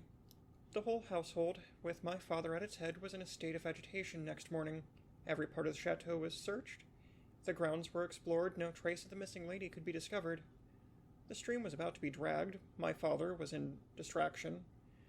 What a tale to have to tell to the poor girl's mother on her return. I, too, was almost beside myself, though my grief was quite a different kind. The morning was passed in alarm and excitement. It was now 1 o'clock, and still no tidings. I ran up to Carmilla's room and found her standing at her dressing table. I was astounded. I could not believe my eyes. She beckoned me to her with her pretty finger, and silence. Her face expressed extreme fear. I ran to her in an ecstasy of joy. I kissed and embraced her again and again. I ran to the bell and rang it vehemently to bring others to the spot who might at once relieve my father's anxiety. "Dear Carmilla, what has become of you all this time? We have been in agonies of anxiety about you," I exclaimed. "Where have you been? How did you come back?" "Last night has been a night of wonder," she said. "For mercy's sake, explain all you can." "It was past 2 last night," she said, "when I went to sleep as usual in my bed, with my doors locked, that of the dressing room and that opening upon the gallery. My sleep was uninterrupted and, so far as I know, dreamless. But I woke just now on the sofa in the dressing room there, and I found the door between the rooms open and the other door forced. How could all this have happened without my being wakened? It must have been accompanied with a great deal of noise, and I am particularly easily wakened, and how could I have been carried out of my bed without my sleep having been interrupted, I whom the slightest stir startles?" By this time, Madame, Mademoiselle, my father, and a number of the servants were in the room. Carmilla was, of course, overwhelmed with inquiries, congratulations, and welcomes. She had but one story to tell, and seemed the least able of all the party to suggest any way of accounting for what happened. When my father had sent the servants away, Mademoiselle having gone in search of a little bottle of valerian and sal volatile, and there being no one now in the room with Carmilla except my father, Madame, and myself, he came to her thoughtfully, took her hand very kindly, led her to the sofa, and sat down beside her. "Will you forgive me, my dear, if I risk a conjecture and ask a question?" "Who can have a better right?" she said. "And what you please, and I will tell you everything. But my story is simply one of bewilderment and darkness. I know absolutely nothing. Put any question you please, but you know, of course, the limitations Mamma has placed me under." "Perfectly, my dear child. I need not approach the topics on which she desires our silence. Now, the marvel of last night consists in your having been removed from your bed and your room without being wakened, and this removal having occurred apparently while the windows were still secured and 2 doors locked upon the inside. I will tell you my theory and ask you a question." Carmilla was leaning on her hand dejectedly. Madame and I were listening breathlessly. "Now, my question is this. Have you ever been suspected of walking in your sleep?" "Never since I was very young indeed." "But you did walk in your sleep when you were young?" "Yes, I know I did. I have been told so often by my old nurse." My father smiled and nodded. "Well, what has happened is this. You got up in your sleep, unlocked the door, not leaving the key, as usual, in the lock, but taking it out and locking it on the outside. You again took the key out and carried it away with you to some one of the 25 rooms on this floor, or perhaps upstairs or downstairs. There are so many rooms and closets, so much heavy furniture, and such accumulations of lumber that it would require a week to search this old house thoroughly. Do you see, now, what I mean?" I do, but not all, she answered. And how, Papa, do you account for her finding herself on the sofa in the dressing room which we had searched so carefully? She came there after you searched it, still in her sleep, and at last awoke spontaneously, and was as much surprised to find herself where she was as anyone else. I wish all mysteries were as easily and innocently explained as yours, Carmilla, he said, laughing. And so we may congratulate ourselves on the certainty that the most natural explanation of the occurrence is one that involves no drugging, no tampering with locks, no burglars or poisoners or witches, nothing that need alarm Carmilla or anyone else for our safety. Carmilla was looking charmingly. Nothing could be more beautiful than her tense. Her beauty was, I think, enhanced by that graceful languor that was peculiar to her. I think my father was silently contrasting her looks with mine, for he said, I wish my poor Laura was looking more like herself, and he sighed. So, our alarms were happily ended, and Carmilla restored to her friends. Chapter 9. The Doctor. As Carmilla would not hear of an attendant sleeping in her room, my father arranged that a servant should sleep outside her door, so that she would not attempt to make another such excursion without being arrested at her own door. That night passed quietly, and next morning early, the doctor, whom my father had sent for without telling me a word about it, arrived to see me. Madame accompanied me to the library, and there the grave little doctor, with white hair and spectacles, whom I mentioned before, was waiting to receive me. I told him my story, and as I proceeded, he grew graver and graver.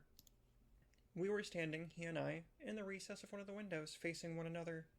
When my statement was over, he leaned with his shoulders against the wall, and with his eyes fixed on me earnestly with an interest in which was a dash of horror. After a minute's reflection, he asked Madame if he could see my father. He was sent for accordingly, and as he entered, smiling, he said, I dare say, doctor, you are going to tell me that I'm an old fool for having brought you here. I hope I am. But his smile faded into shadows as the doctor, with a very grave face, beckoned him to him. He and the doctor talked for some time in the same recess where I had just conferred with the physician. It seemed an earnest and argumentative conversation. The room is very large, and I and Madame stood together, burning with curiosity at the farther end.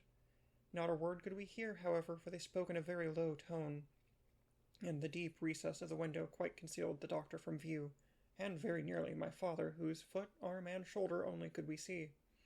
And the voices were, I suppose, all the less audible for the sort of closet which the thick wall and window formed.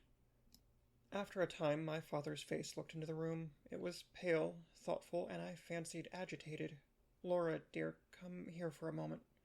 Madam, we shan't trouble you, the doctor says, at present. Accordingly, I approached for the first time a little alarmed, for although I felt very weak, I did not feel ill, and strength, one always fancies, is a thing that may be picked up when we please. My father held out his hand to me as I drew near, but he was looking at the doctor, and he said, It certainly is very odd. I don't understand it quite. Laura, come here, dear. Now attend to Dr. Spielsberg, and recollect yourself. You mentioned a sensation like that of 2 needles piercing the skin somewhere around your neck on the night when you experienced your first horrible dream. Is there still any soreness? None at all, I answered. Can you indicate with your finger about the point at which you think this occurred? Very little below my throat here, I answered. I wore a morning dress which covered the place I pointed to. Now, you can satisfy yourself, said the doctor. You won't mind your papa's lowering your dress a very little. It is necessary to detect a symptom of the complaint under which you have been suffering. I acquiesced. It was only an inch or 2 below the edge of my collar. God bless me, so it is, exclaimed my father, growing pale. You see it now with your own eyes, said the doctor with a gloomy triumph. What is it? I exclaimed, beginning to be frightened. Nothing, my dear young lady, but a small blue spot about the size of the tip of your little finger. And now, he continued, turning to Papa, the question is, what is best to be done? Is there any danger? I urged in great trepidation. I trust not, my dear, answered the doctor. I don't see why you should not recover. I don't see why you should not begin immediately to get better. That is the point at which the sense of the strangulation begins? Yes, I answered, and recollect as well as you can. The same point was a kind of center of that thrill which you described just now, like the current of a cold stream running against you. It may have been. I think it was. Aye, you see, he added, turning to my father. Shall I say a word to Madame? Certainly, said my father.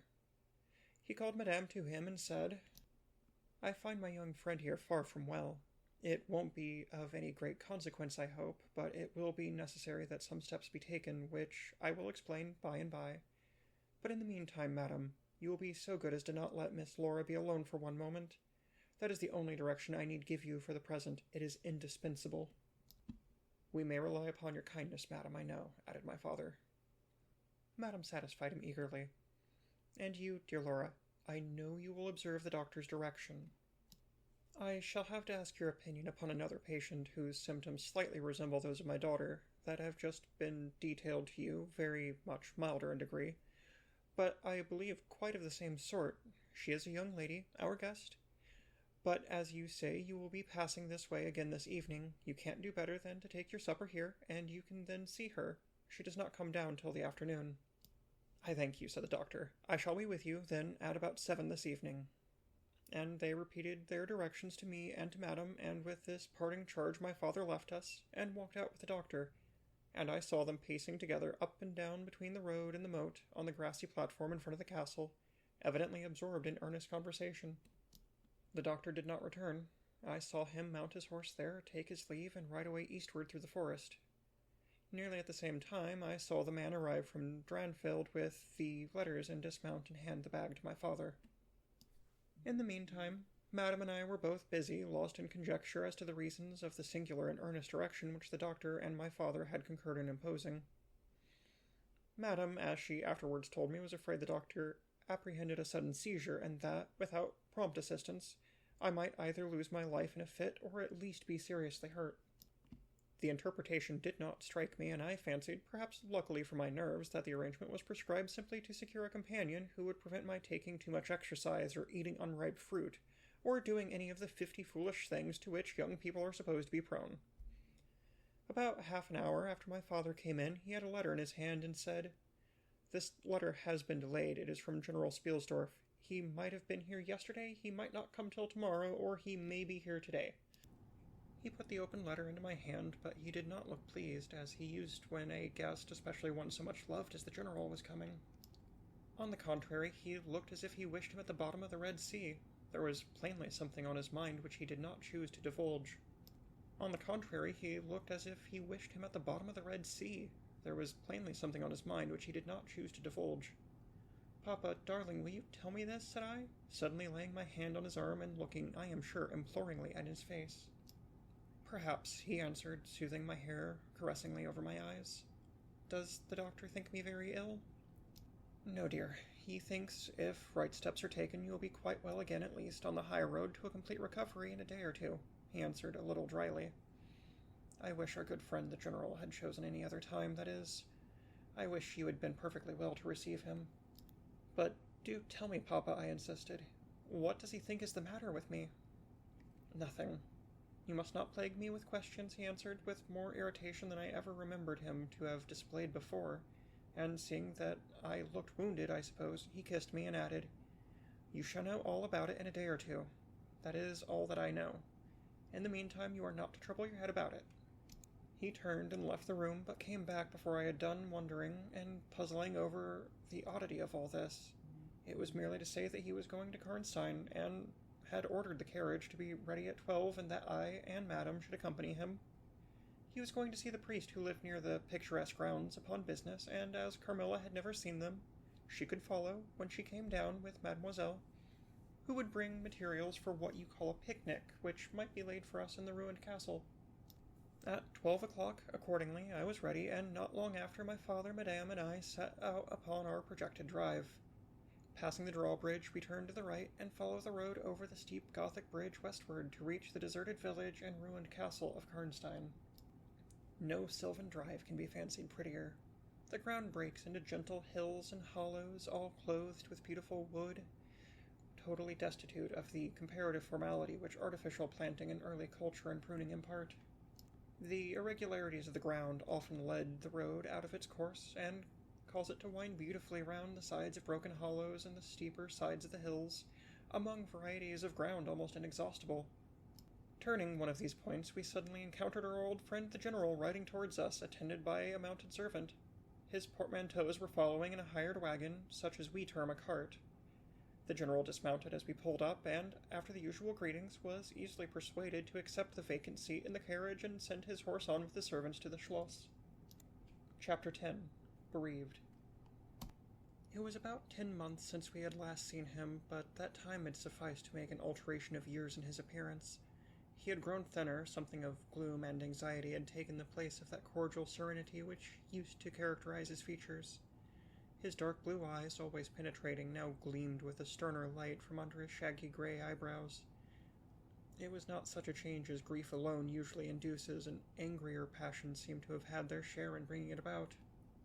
We had not long resumed our drive when the general began to talk, with his usual soldierly directness, of the bereavement, as he termed it, which he had sustained in the death of his beloved niece and ward, and he then broke out in a tone of bitterness and fury, inveighing against the hellish arts to which she had fallen a victim, and expressing with more exasperation than piety his wonder that heaven should tolerate so monstrous an indulgence of the lusts and malignity of hell. My father, who saw at once that something very extraordinary had befallen, asked him, if not too painful to him, to detail the circumstances which he thought justified the strong terms in which he expressed himself. "I should tell you all with pleasure," said the general, "but you would not believe me." "Why should I not?" he asked. "Because," he answered hastily, "you believe in nothing but what consists with your own prejudices and illusions. I remember when I was like you, but I have learned better." "Try me," said my father. "I am not such a dogmatist as you suppose. Besides which, I very well know that you generally require proof for what you believe, and am, therefore, very strongly predisposed to respect your conclusions. You are right in supposing that I have not been led lightly into a belief in the marvelous, for what I have experienced is marvelous, and I have been forced by extraordinary evidence to credit that which ran counter diametrically to all my theories. I have been made the dupe of a preternatural conspiracy." Notwithstanding his professions of confidence in the general's penetration, I saw my father at this point glance at the general, with, as I thought, a marked suspicion of his sanity. The general did not see it, luckily. He was looking gloomily and curiously into the glades and vistas of the woods that were opening before us. "You are going to the ruins of Karnstein," he said. "Yes, it is a lucky coincidence. Do you know I was going to ask you to bring me there to inspect them? I have a special object in exploring. There is a ruined chapel, ain't there, with a great many tombs of that extinct family." "So there are. Highly interesting," said my father. "I hope you are thinking of claiming the title and estates?" My father said this gaily, but the general did not recollect the laugh, or even the smile, which courtesy exacts for a friend's joke. On the contrary, he looked grave and even fierce, ruminating on a matter that stirred his anger and horror. "Something very different," he said gruffly. "I mean to unearth some of those fine people. I hope, by God's blessing, to accomplish a pious sacrilege here, which will relieve our earth of certain monsters, and enable honest people to sleep in their beds without being assailed by murderers. I have strange things to tell you, my dear friend, such as I myself would have scouted as incredible a few months since." My father looked at him again, but this time not with a glance of suspicion, with an eye, rather, of keen intelligence and alarm. "The house of Karnstein," he said, "has long been extinct. 100 years at least. My dear wife was maternally descended from the Karnsteins. But the name and title have long ceased to exist. The castle is a ruin. The very village is deserted. It is 50 years since the smoke of a chimney was seen there. Not a roof left." "Quite true. I have heard a great deal about that since I last saw you. A great deal that will astonish you. But I had better relate everything in the order in which it occurred," said the general. "You saw my dear ward, my child I may call her. No creature could have been more beautiful, and only 3 months ago none more blooming." "Yes, poor thing, when I saw her last she certainly was quite lovely," said my father. "I was grieved and shocked more than I can tell you, my dear friend. I knew what a blow it was to you."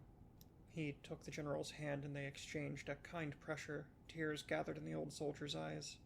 He did not seek to conceal them. He said, "We have been very old friends. I knew you would feel for me. Childless as I am, she had become an object of very near interest to me, and repaid my care by an affection that cheered my home and made my life happy. That is all gone. The years that remain to me on earth may not be very long, but by God's mercy I hope to accomplish a service to mankind before I die, and to subserve the vengeance of heaven upon the fiends who have murdered my poor child in the spring of her hopes and beauty." "You said just now that you intended relating everything as it occurred," said my father. "Pray do. I assure you that it is not mere curiosity that prompts me." You said just now that you intended relating everything as it occurred, said my father. Pray do, I assure you that it is not mere curiosity that prompts me. By the time we reached the point at which the Drunstall road by which the general had come diverges from the road which we were traveling to Karnstein. How far is it to the ruins? Inquired the general, looking anxiously forward. About half a league, answered my father. Pray, let us hear the story you were so good as to promise. Chapter 11. The Story. With all my heart, said the general, with an effort, and after a short pause in which to arrange his subject, he commenced one of the strangest narratives I ever heard. My dear child was looking forward with great pleasure to the visit you had been so good as to arrange for her to your charming daughter.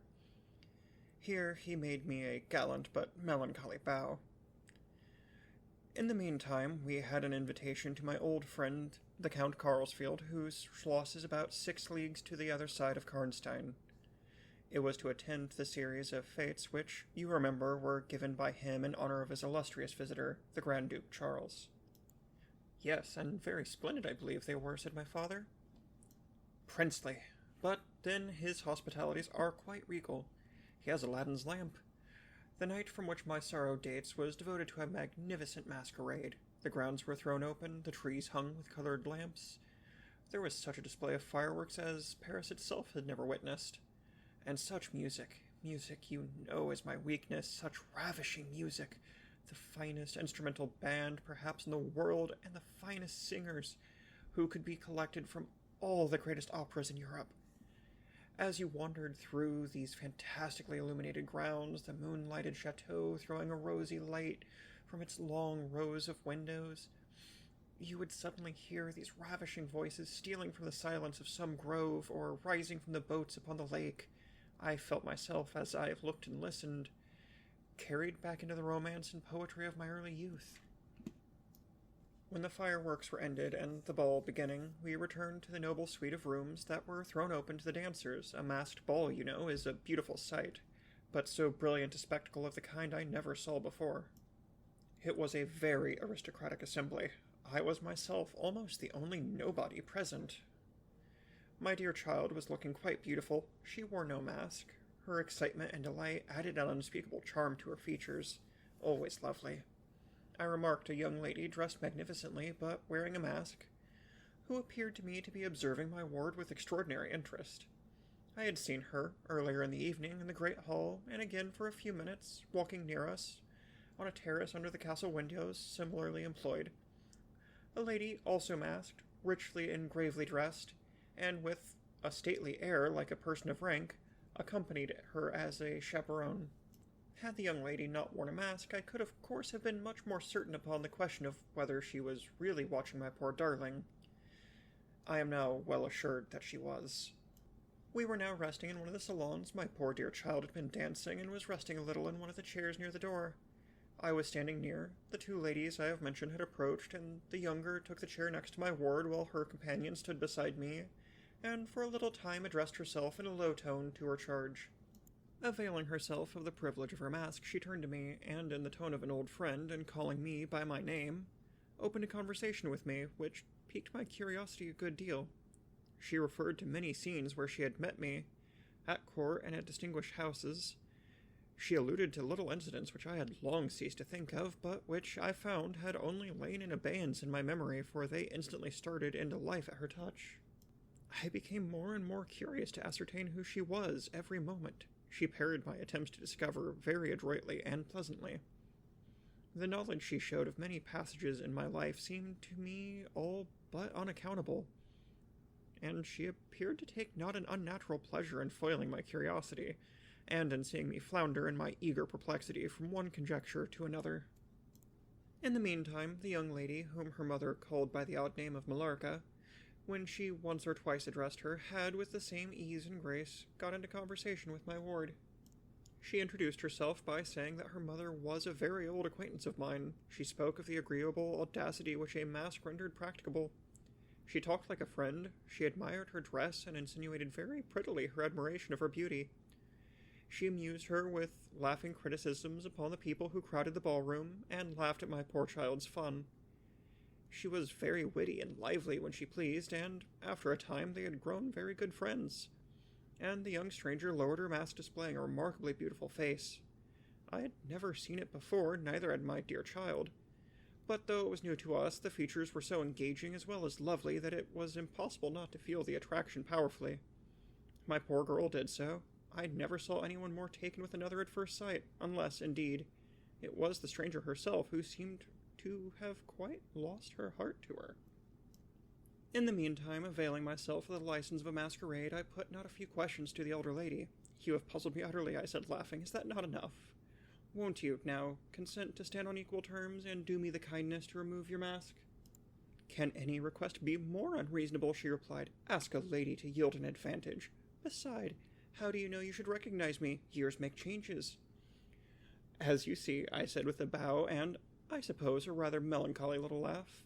"As philosophers tell us," she said. "And how do you know that a sight of my face would help you?" "I should take chance for that," I answered. "It is vain trying to make yourself out an old woman. Your figure betrays you." "Years, nevertheless, have passed since I saw you, rather since you saw me, for that is what I am considering.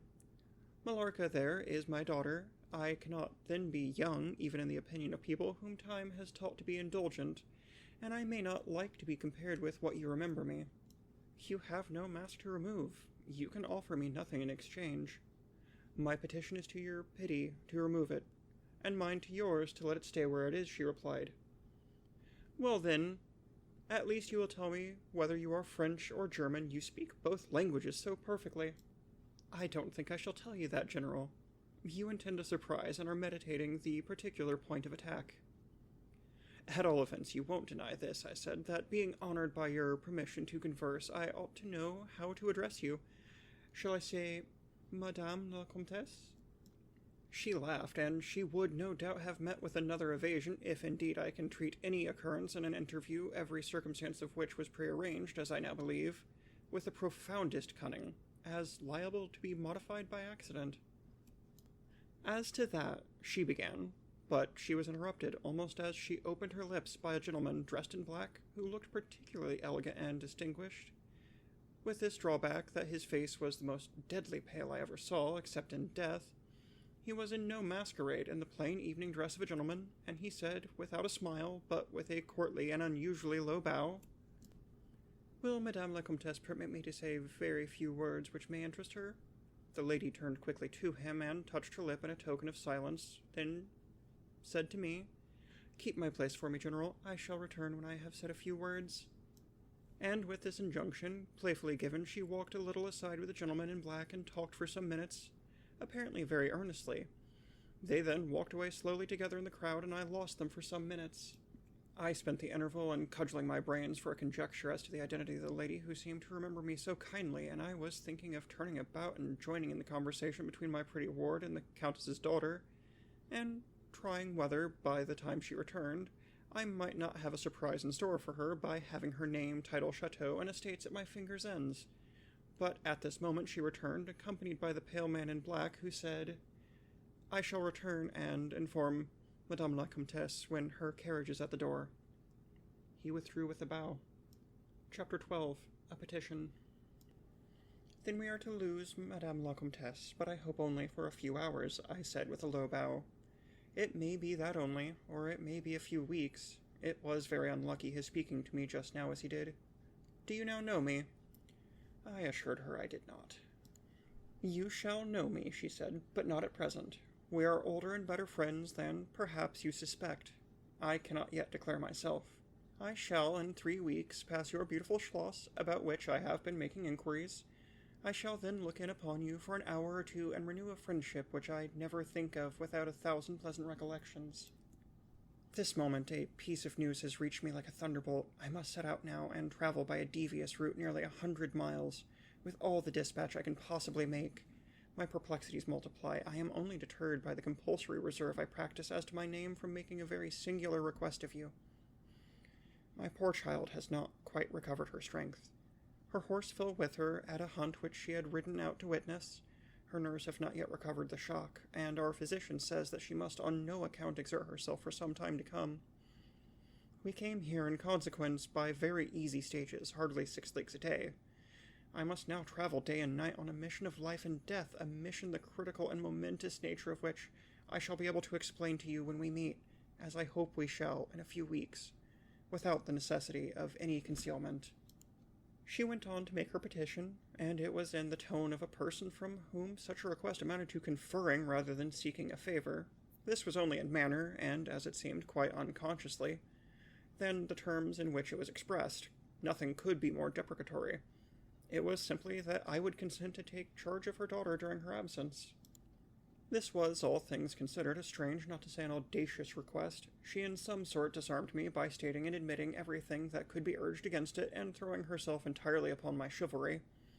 At the same moment, by a fatality that seems to have predetermined all that happened, my poor child came to my side, and, in an undertone, besought me to invite her new friend, Mallorca, to pay us a visit.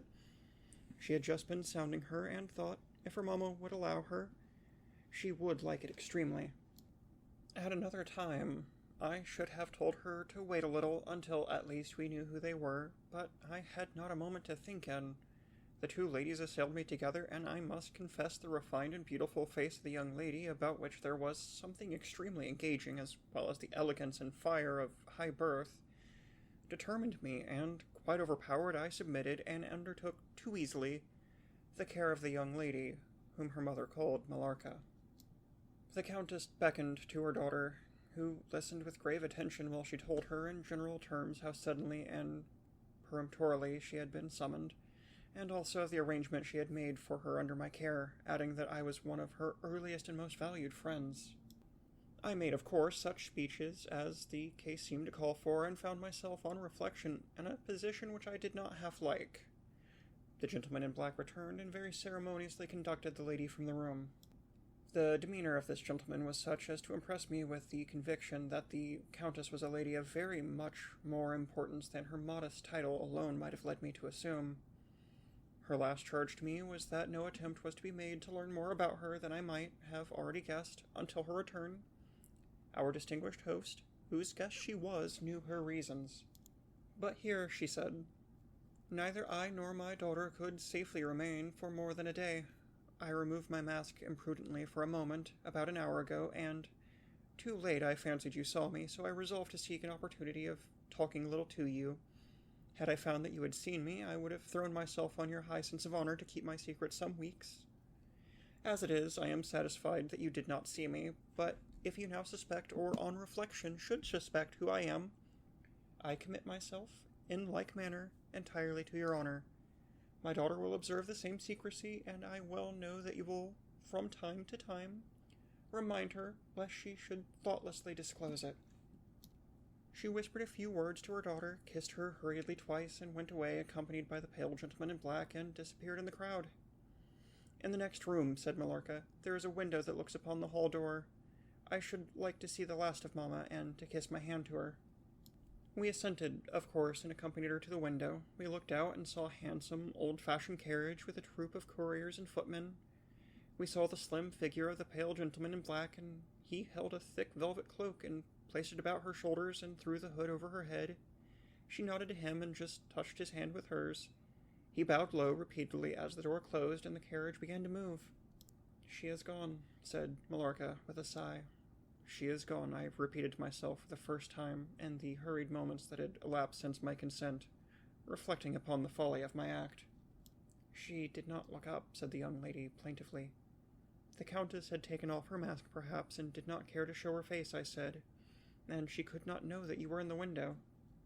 She sighed and looked in my face. She was so beautiful that I relented.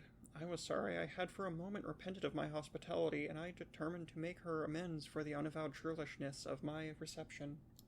The young lady, replacing her mask, joined my ward in persuading me to return to the grounds where the concert was soon to be renewed.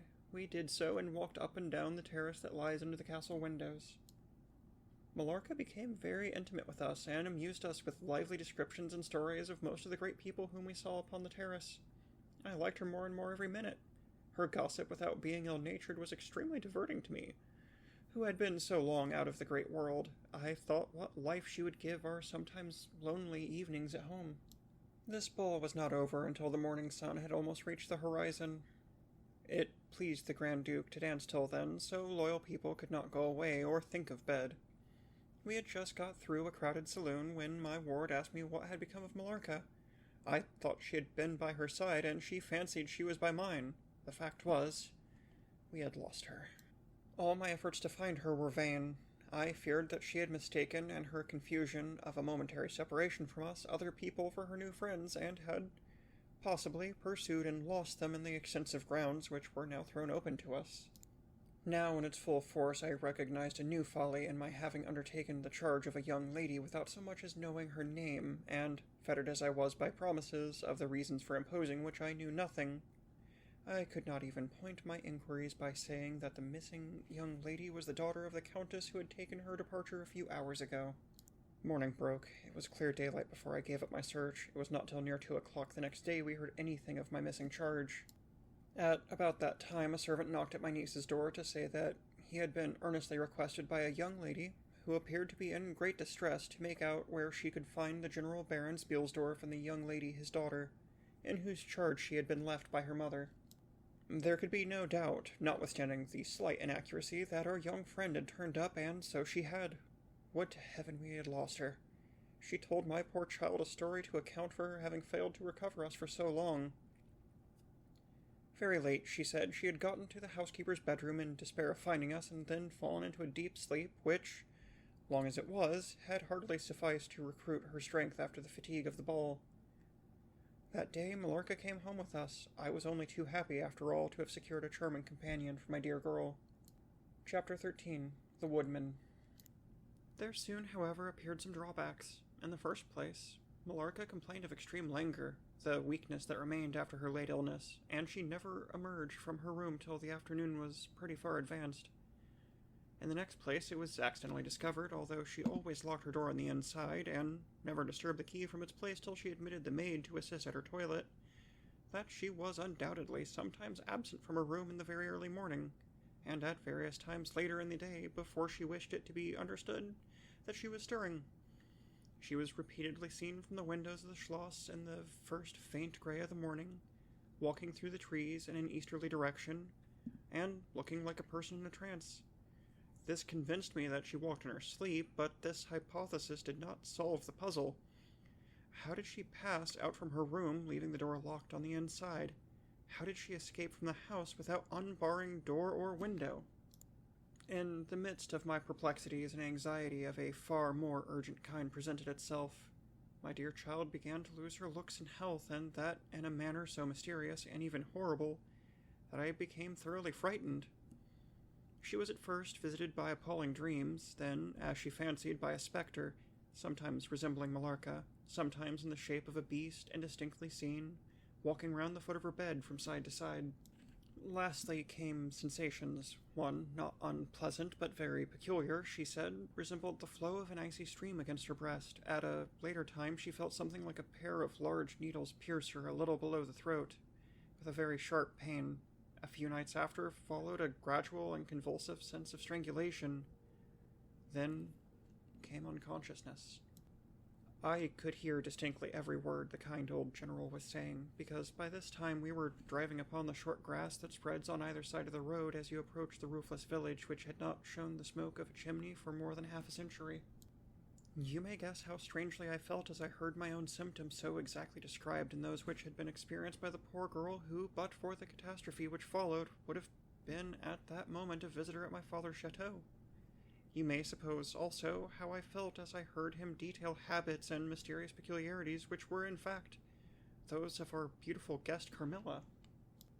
A vista opened in the forest.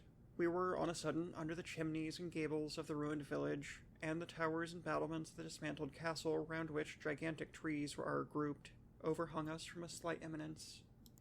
In a frightened dream, I got down from the carriage, and in silence, for we had each abundant matter for thinking, we soon mounted the ascent, and were among the spacious chambers, winding stairs, and dark corridors of the castle. And this was once the palatial residence of the Karnsteins, said the old general at a laugh, as from a great window he looked out across the village, and he saw the wide, undulating expanse of forest. It was a bad family, and here its blood-stained annals are written. He continued, "It is hard that they should, after death, continue to plague the human race with their atrocious lusts. This is the chapel of the Karnsteins, down there. He pointed down to the gray walls of the Gothic building partially visible through the foliage, a little way down the steep.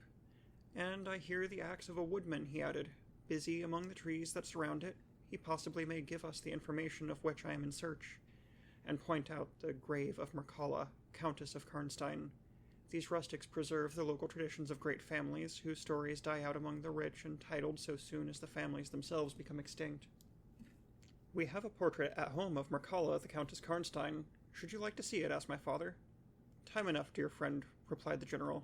I believe that I have seen the original, and one motive which has led me to you earlier than I at first intended was to explore the chapel which we are now approaching. What? See the Countess Mircalla? Exclaimed my father. Why, she has been dead more than a century. Not so dead as you fancy, I am told, answered the general. I confess, General, you puzzle me utterly, replied my father, looking at him, I fancied for a moment, with a return of the suspicion I had detected before. But although there was anger and detestation at times in the old general's manner, there was nothing flighty. There remains to me, he said, as we passed under the heavy arch of the Gothic church, for its dimensions would have justified its being so styled, but one object which can interest me during the few years that remain to me on earth, and that is to wreak on her the vengeance which, I thank God, may still be accomplished by a mortal arm. What vengeance can you mean? Asked my father, in increasing amazement. I mean to decapitate the monster, he answered, with a fierce flush, and a stamp that echoed mournfully through the hollow ruin, and his clenched hand was at that same moment raised, as if it grasped the handle of an axe, while he shook it ferociously in the air. What? Exclaimed my father, more than ever bewildered.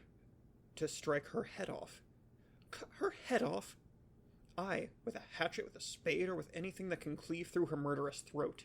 You shall hear, he answered, trembling with rage, and hurrying forward, he said, That beam will answer for a seat. Your dear child is fatigued. Let her be seated, and I will, in a few sentences, close my dreadful story.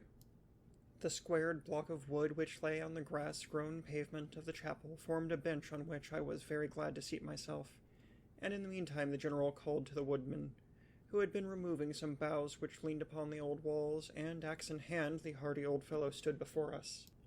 He could not tell us anything of these monuments, but there was an old man, he said, a ranger of this forest, at present sojourning in the house of the priest about 2 miles away, who could point out every monument of the old Karnstein family, and, for a trifle, he undertook to bring him back with him, if we would lend him one of our horses in little more than half an hour. Have you been long employed about this forest? Asked my father of the old man. I have been a woodman here, he answered in his patois. Under the forester all my days, so as my father before me, and so on, as many generations as I can count up.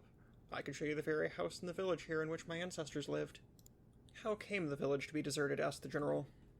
It was troubled by revenants, sir. Several were tracked to their graves, there detected by the usual test, and extinguished in the usual way, by decapitation, by the stake, and by burning, but not until many of the villagers were killed.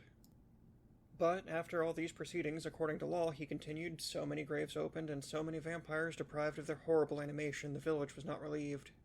But a Moravian nobleman, who happened to be traveling this way, heard how matters were, and, being skilled, as many people are in his country in such affairs, he offered to deliver the village from its tormentor. He did so thus.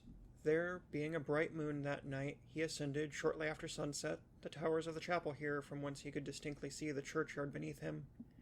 You can see it from that window. From this point he watched until he saw the vampire come out of his grave, and place near it the linen clothes in which he had been folded, and then glide away towards the village to plague its inhabitants. The stranger, having seen all this, came down from the steeple, took the linen wrappings of the vampire, and carried them up to the top of the tower, which he again mounted. When the vampire returned from his prowlings and missed his clothes, he cried furiously to the Moravian, whom he saw at the summit of the tower, and who, in reply, beckoned him to ascend and take them. Whereupon the vampire, accepting his invitation, began to climb the steeple, and so soon as he had reached the battlements, the Moravian, with a stroke of his sword, clove his skull in twain, hurling him down to the churchyard, whither, descending by the winding stairs, the stranger followed and cut his head off, and next day delivered it and the body to the villagers, who duly impaled and burnt them. This Moravian nobleman had authority from the then head of the family to remove the tomb of Mircalla, Countess Karnstein, which he did effectually so that, in a little while, its site was quite forgotten. Can you point out where it stood? Asked the general eagerly. The forester shook his head and smiled. Not a soul living could tell you that now, he said. Besides, they say her body was removed, but no one is sure of that either. Having thus spoken, as time pressed, he dropped his axe and departed, leaving us to hear the remainder of the general's strange story. Chapter 14. The Meeting. My beloved child, he resumed, was now growing rapidly worse. The physician who attended her had failed to produce the slightest impression on her disease, for such I then supposed it to be. He saw my alarm and suggested a consultation. I called in an abler physician from Graz. Several days elapsed before he arrived. He was a good and pious as well as a learned man. Having seen my poor ward together, they withdrew to my library to confer and discuss. I, from the adjoining room, where I awaited their summons, heard these two gentlemen's voices raised in something sharper than a strictly philosophical discussion. I knocked at the door and entered. I found the old physician from Graz maintaining his theory. His rival was combating it with undisguised ridicule, accompanied with bursts of laughter. This unseemly manifestation subsided, and the altercation ended on my entrance. Sir, said my first physician, my learned brother seems to think that you want a conjurer, not a doctor. Pardon me, said the old physician from Graz, looking displeased. I shall state my own view on the case in my own way another time. I grieve, Monsieur le Général, that by my skill and science I can be of no use. Before I go, I shall do myself the honor to suggest something to you. He seemed thoughtful and sat down at the table and began to write. Profoundly disappointed, I made my bow, and as I turned to go, the other doctor pointed over his shoulder to his companion who was writing, and then, with a shrug, significantly touched his forehead. This consultation then left me precisely where I was. I walked out into the grounds, all but distracted. The doctor from Graz in 10 or 15 minutes overtook me. He apologized for having followed me, but said that he could not conscientiously take his leave without a few words more.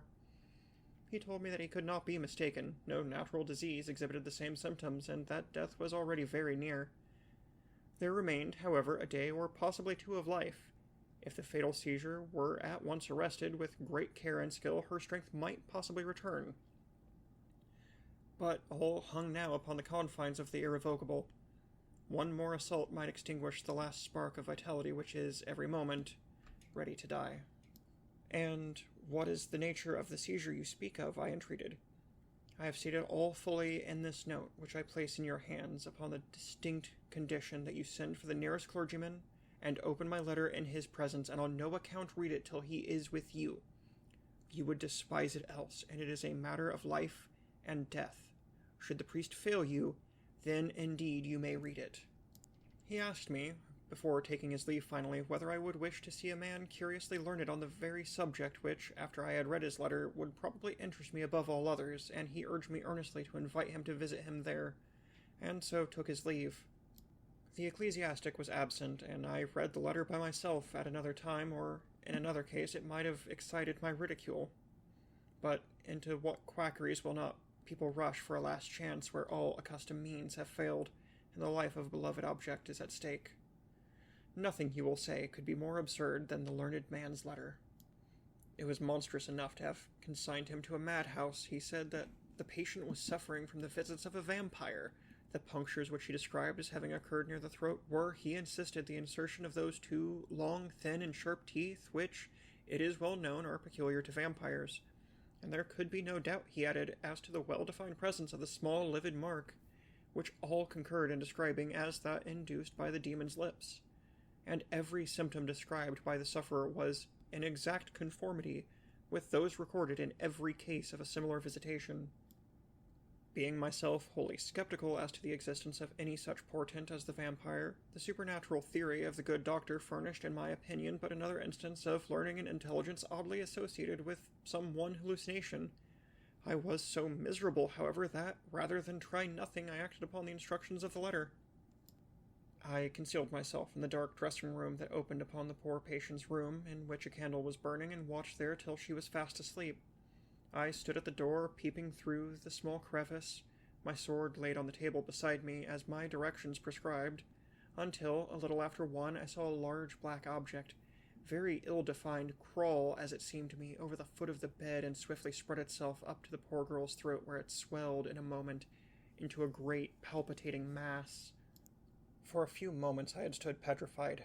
I now sprang forward with my sword in my hand. The black creature suddenly contracted towards the foot of the bed, gliding over it, and, standing on the floor about a yard below the foot of the bed, with a glare of skulking ferocity and horror fixed on me, I saw Millarca.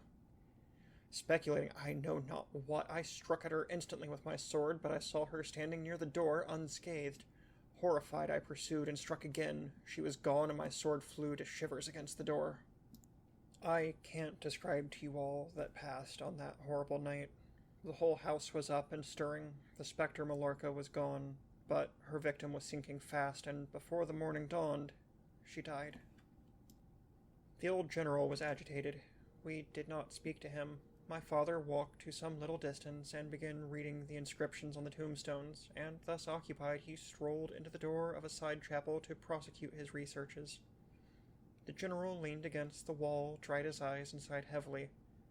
I was relieved on hearing the voices of Carmilla and Madame, who were at that moment approaching. The voices died away.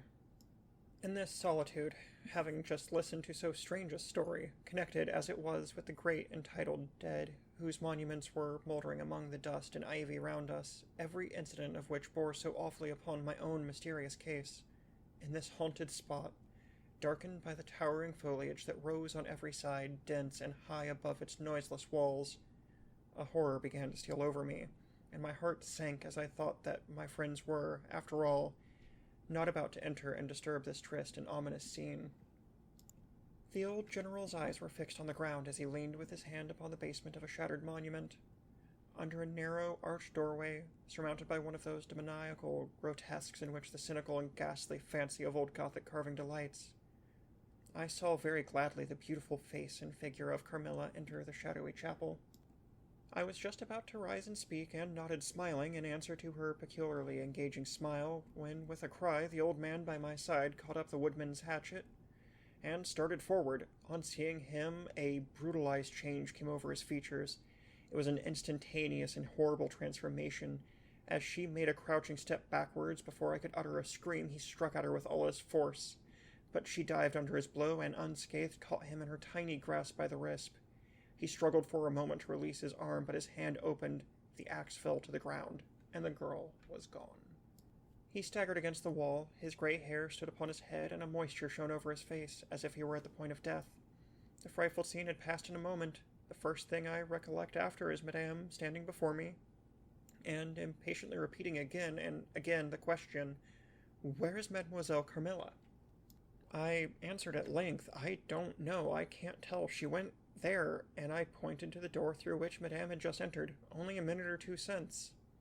But I have been standing there in the passage ever since Mademoiselle Carmilla entered, and she did not return.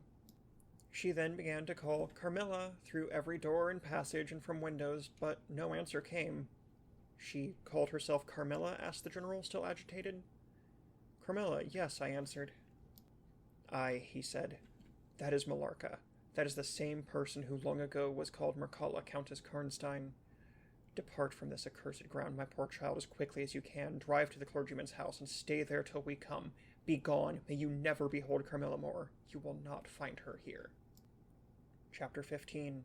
Ordeal and Execution. As he spoke, one of the strangest-looking men I ever beheld entered the chapel at the door through which Carmilla had made her entrance and her exit. He was tall, narrow-chested, stooping, with high shoulders, and dressed in black. His face was brown and dried in with deep furrows. He wore an oddly shaped hat with a broad leaf. His hair, long and grizzled, hung on his shoulders. He wore a pair of gold spectacles and walked slowly with an odd, shambling gait, with his face sometimes turned up to the sky and sometimes bowed down towards the ground. He seemed to wear a perpetual smile. His long, thin arms were swinging, and his lank hands, in old black gloves ever so much too wide for them, waving and gesticulating in utter abstraction.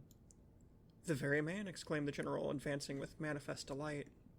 "My dear Baron, how happy I am to see you. I had no hope of meeting you so soon," he signed to my father, who had by this time returned, and leading the fantastic old gentleman, whom he called the Baron, to meet him. He introduced him formally, and they at once entered into earnest conversation. The stranger took a roll of paper from his pocket and spread it on the worn surface of a tomb that stood by. He had a pencil case in his fingers, with which he traced imaginary lines from point to point on the paper, which, from their often glancing from it together at certain points of the building, I concluded to be a plan of the chapel. He accompanied what I may term his lecture with occasional readings from a dirty little book whose yellow leaves were closely written over. They sauntered together down the side aisle, opposite to the spot where I was standing, conversing as they went. Then they began measuring distances by paces, and finally they all stood together, facing a piece of the side wall, which they began to examine with great minuteness, pulling off the ivy that clung over it, and rapping the plaster with the ends of their sticks, scraping here and knocking there. At length they ascertained the existence of a broad marble tablet, with letters carved in relief upon it. With the assistance of the woodman, who soon returned, a monumental inscription and carved escutcheon were disclosed. They proved to be those of the long-lost monument of Mircalla, Countess Karnstein. The old general, though not, I fear, given to the praying mood, raised his hands and eyes to heaven in mute thanksgiving for some moments. "Tomorrow," I heard him say, "the commissioner will be here, and the Inquisition will be held according to law." Then, turning to the old man with the gold spectacles whom I have described, he shook him warmly by both hands and said, "Baron, how can I thank you? How can we all thank you? You will have delivered this region from a plague that has scourged its inhabitants for more than a century. The horrible enemy, thank God, is at last tracked." My father led the stranger aside, and the general followed. I know that he had led them out of hearing, that he might relate my case, and I saw them glance often quickly at me as the discussion proceeded. My father came to me, kissed me again and again, and, leading me from the chapel, said, "It is time to return, but before we go home we must add to our party the good priest who lives but a little way from this, and persuade him to accompany us to the Schloss." In this quest we were successful, and I was glad, being unspeakably fatigued when we reached home, but my satisfaction was changed to dismay on discovering that there were no tidings of Carmilla. Of the scene that had occurred in the ruined chapel, no explanation was offered to me, and it was clear that it was a secret which my father, for the present, determined to keep from me. The sinister absence of Carmilla made the remembrance of the scene more horrible to me. The arrangements for the night were singular. 2 servants and Madame were to sit up in my room that night, and the ecclesiastic with my father kept watch in the adjoining dressing-room. The priest had performed certain solemn rites that night, the purport of which I did not understand any more than I comprehended the reason of this extraordinary precaution taken for my safety during sleep. I saw all clearly a few days later. The disappearance of Carmilla was followed by the discontinuance of my nightly sufferings. You have heard, no doubt, of the appalling superstition that prevails in Upper and Lower Styria, in Moravia, Silesia, in Turkish Siberia, in Poland, even in Russia. The superstition, so we must call it, of the vampire. If human testimony, taken with every care and solemnity, judicially, before commissions innumerable, even consisting of many members, all chosen for integrity and intelligence, and constituting reports more voluminous, perhaps, than existing upon any one other class of cases, is worth anything, it is difficult to deny, or even to doubt, the existence of such phenomena as the vampire. For my part, I have heard no theory by which to explain what I myself had witnessed and experienced, other than that supplied by the ancient and well-attested belief of the country. The next day, the formal proceedings took place in the chapel of Karnstein. The grave of the Countess Mircalla was opened, and the general and my father recognized each his perfidious and beautiful guest in the face now disclosed to view. The features, though 150 years had passed since her funeral, were tinted with the warmth of life. Her eyes were open, no cadaverous smell exhaled from the coffin. The 2 medical men, one officially present, the other part of the promoter of the inquiry, attested the marvelous fact that there was a faint but appreciable respiration and a corresponding action of the heart. The limbs were perfectly flexible, the flesh elastic, and the leaden coffin floated with blood, in which, to a depth of 7 inches, the body lay immersed. Here, then, were all the admitted signs and proofs of vampirism. The body, therefore, in accordance with the ancient practice, was raised, and a sharp stake driven through the heart of the vampire, who uttered a piercing shriek in the moment, in all respects such as might escape from a living person in the last agony. Then the head was struck off, and a torrent of blood flowed from the severed neck. The body and head was placed next to a pile of wood and reduced to ashes, which were thrown upon the river and borne away, and that territory has never since been plagued by the visits of a vampire. My father has a copy of the report of the Imperial Commission, with the signatures of all who were present at the proceedings, attached in verification of the statement. It is from this official paper that I have summarized my account of this last shocking scene. Chapter 16. Conclusion. I write all this, you suppose, with composure, but far from it. I cannot think of it without agitation. Nothing but your earnest desire so repeatedly expressed could have induced me to sit down to a task that has unstrung my nerves for months to come, and re-induced a shadow of the unspeakable horror which years after my deliverance continued to make my days and nights dreadful, and solitude insupportably terrific. Let me add a word or two about that quaint Baron Vordenberg, whose curious lore we were indebted for the discovery of the Countess Mircalla's grave. He had taken up his abode in Gratz, where, living upon a mere pittance, which was all that remained to him of the once princely estates of his family in Upper Styria, he devoted himself to the minute and laborious investigation of the marvelously authenticated tradition of vampirism. He had at his fingers' ends all the great and little works upon the subject. Magia Posthuma, Phlegon de Mirabilibus, Augustinus de Cura pro Mortuis, Philosophicae et Christianae, Cogitones de Vampiris, by John Christopher Herrenberg, and 1,000 others, among which I remember only a few of those which he lent to my father. He had a voluminous digest of all the judicial cases, from which he had extracted a system of principles that appear to govern, some always and others occasionally only, the condition of the vampire. I may mention in passing that the deadly pallor attributed to that sort of revenants is a mere melodramatic fiction. They present in the grave, and when they show themselves in human society, the appearance of healthy life. When disclosed to light in their coffins, they exhibit all symptoms that are enumerated as those which proved the vampire life of the long-dead Countess Karnstein. How they escape from their graves and return to them for certain hours every day without displacing the clay or leaving any trace of disturbance in the state of the coffin or the cerements has always been admitted to be utterly inexplicable. The amphibious existence of the vampire is sustained by daily renewed slumber in the grave. Its horrible lust for living blood supplies the vigor of its waking existence. The vampire is prone to be fascinated with an engrossing vehemence, resembling the passion of love, by particular persons. In pursuit of these, it will exercise inexhaustible patience and stratagem, for access to a particular object may be obstructed in 100 ways.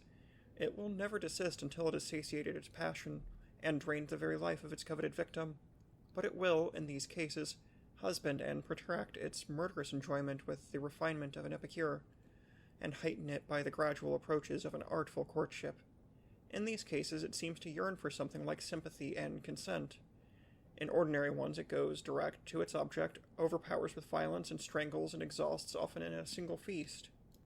The vampire is, apparently, subject in certain situations to special conditions. In the particular instance of which I have given you a relation, Mircalla seemed to be limited to a name which, if not her real one, should at least reproduce, without the omission or addition of a single letter, those, as we say anagrammatically, which compose it. Carmilla did this, so did Millarca.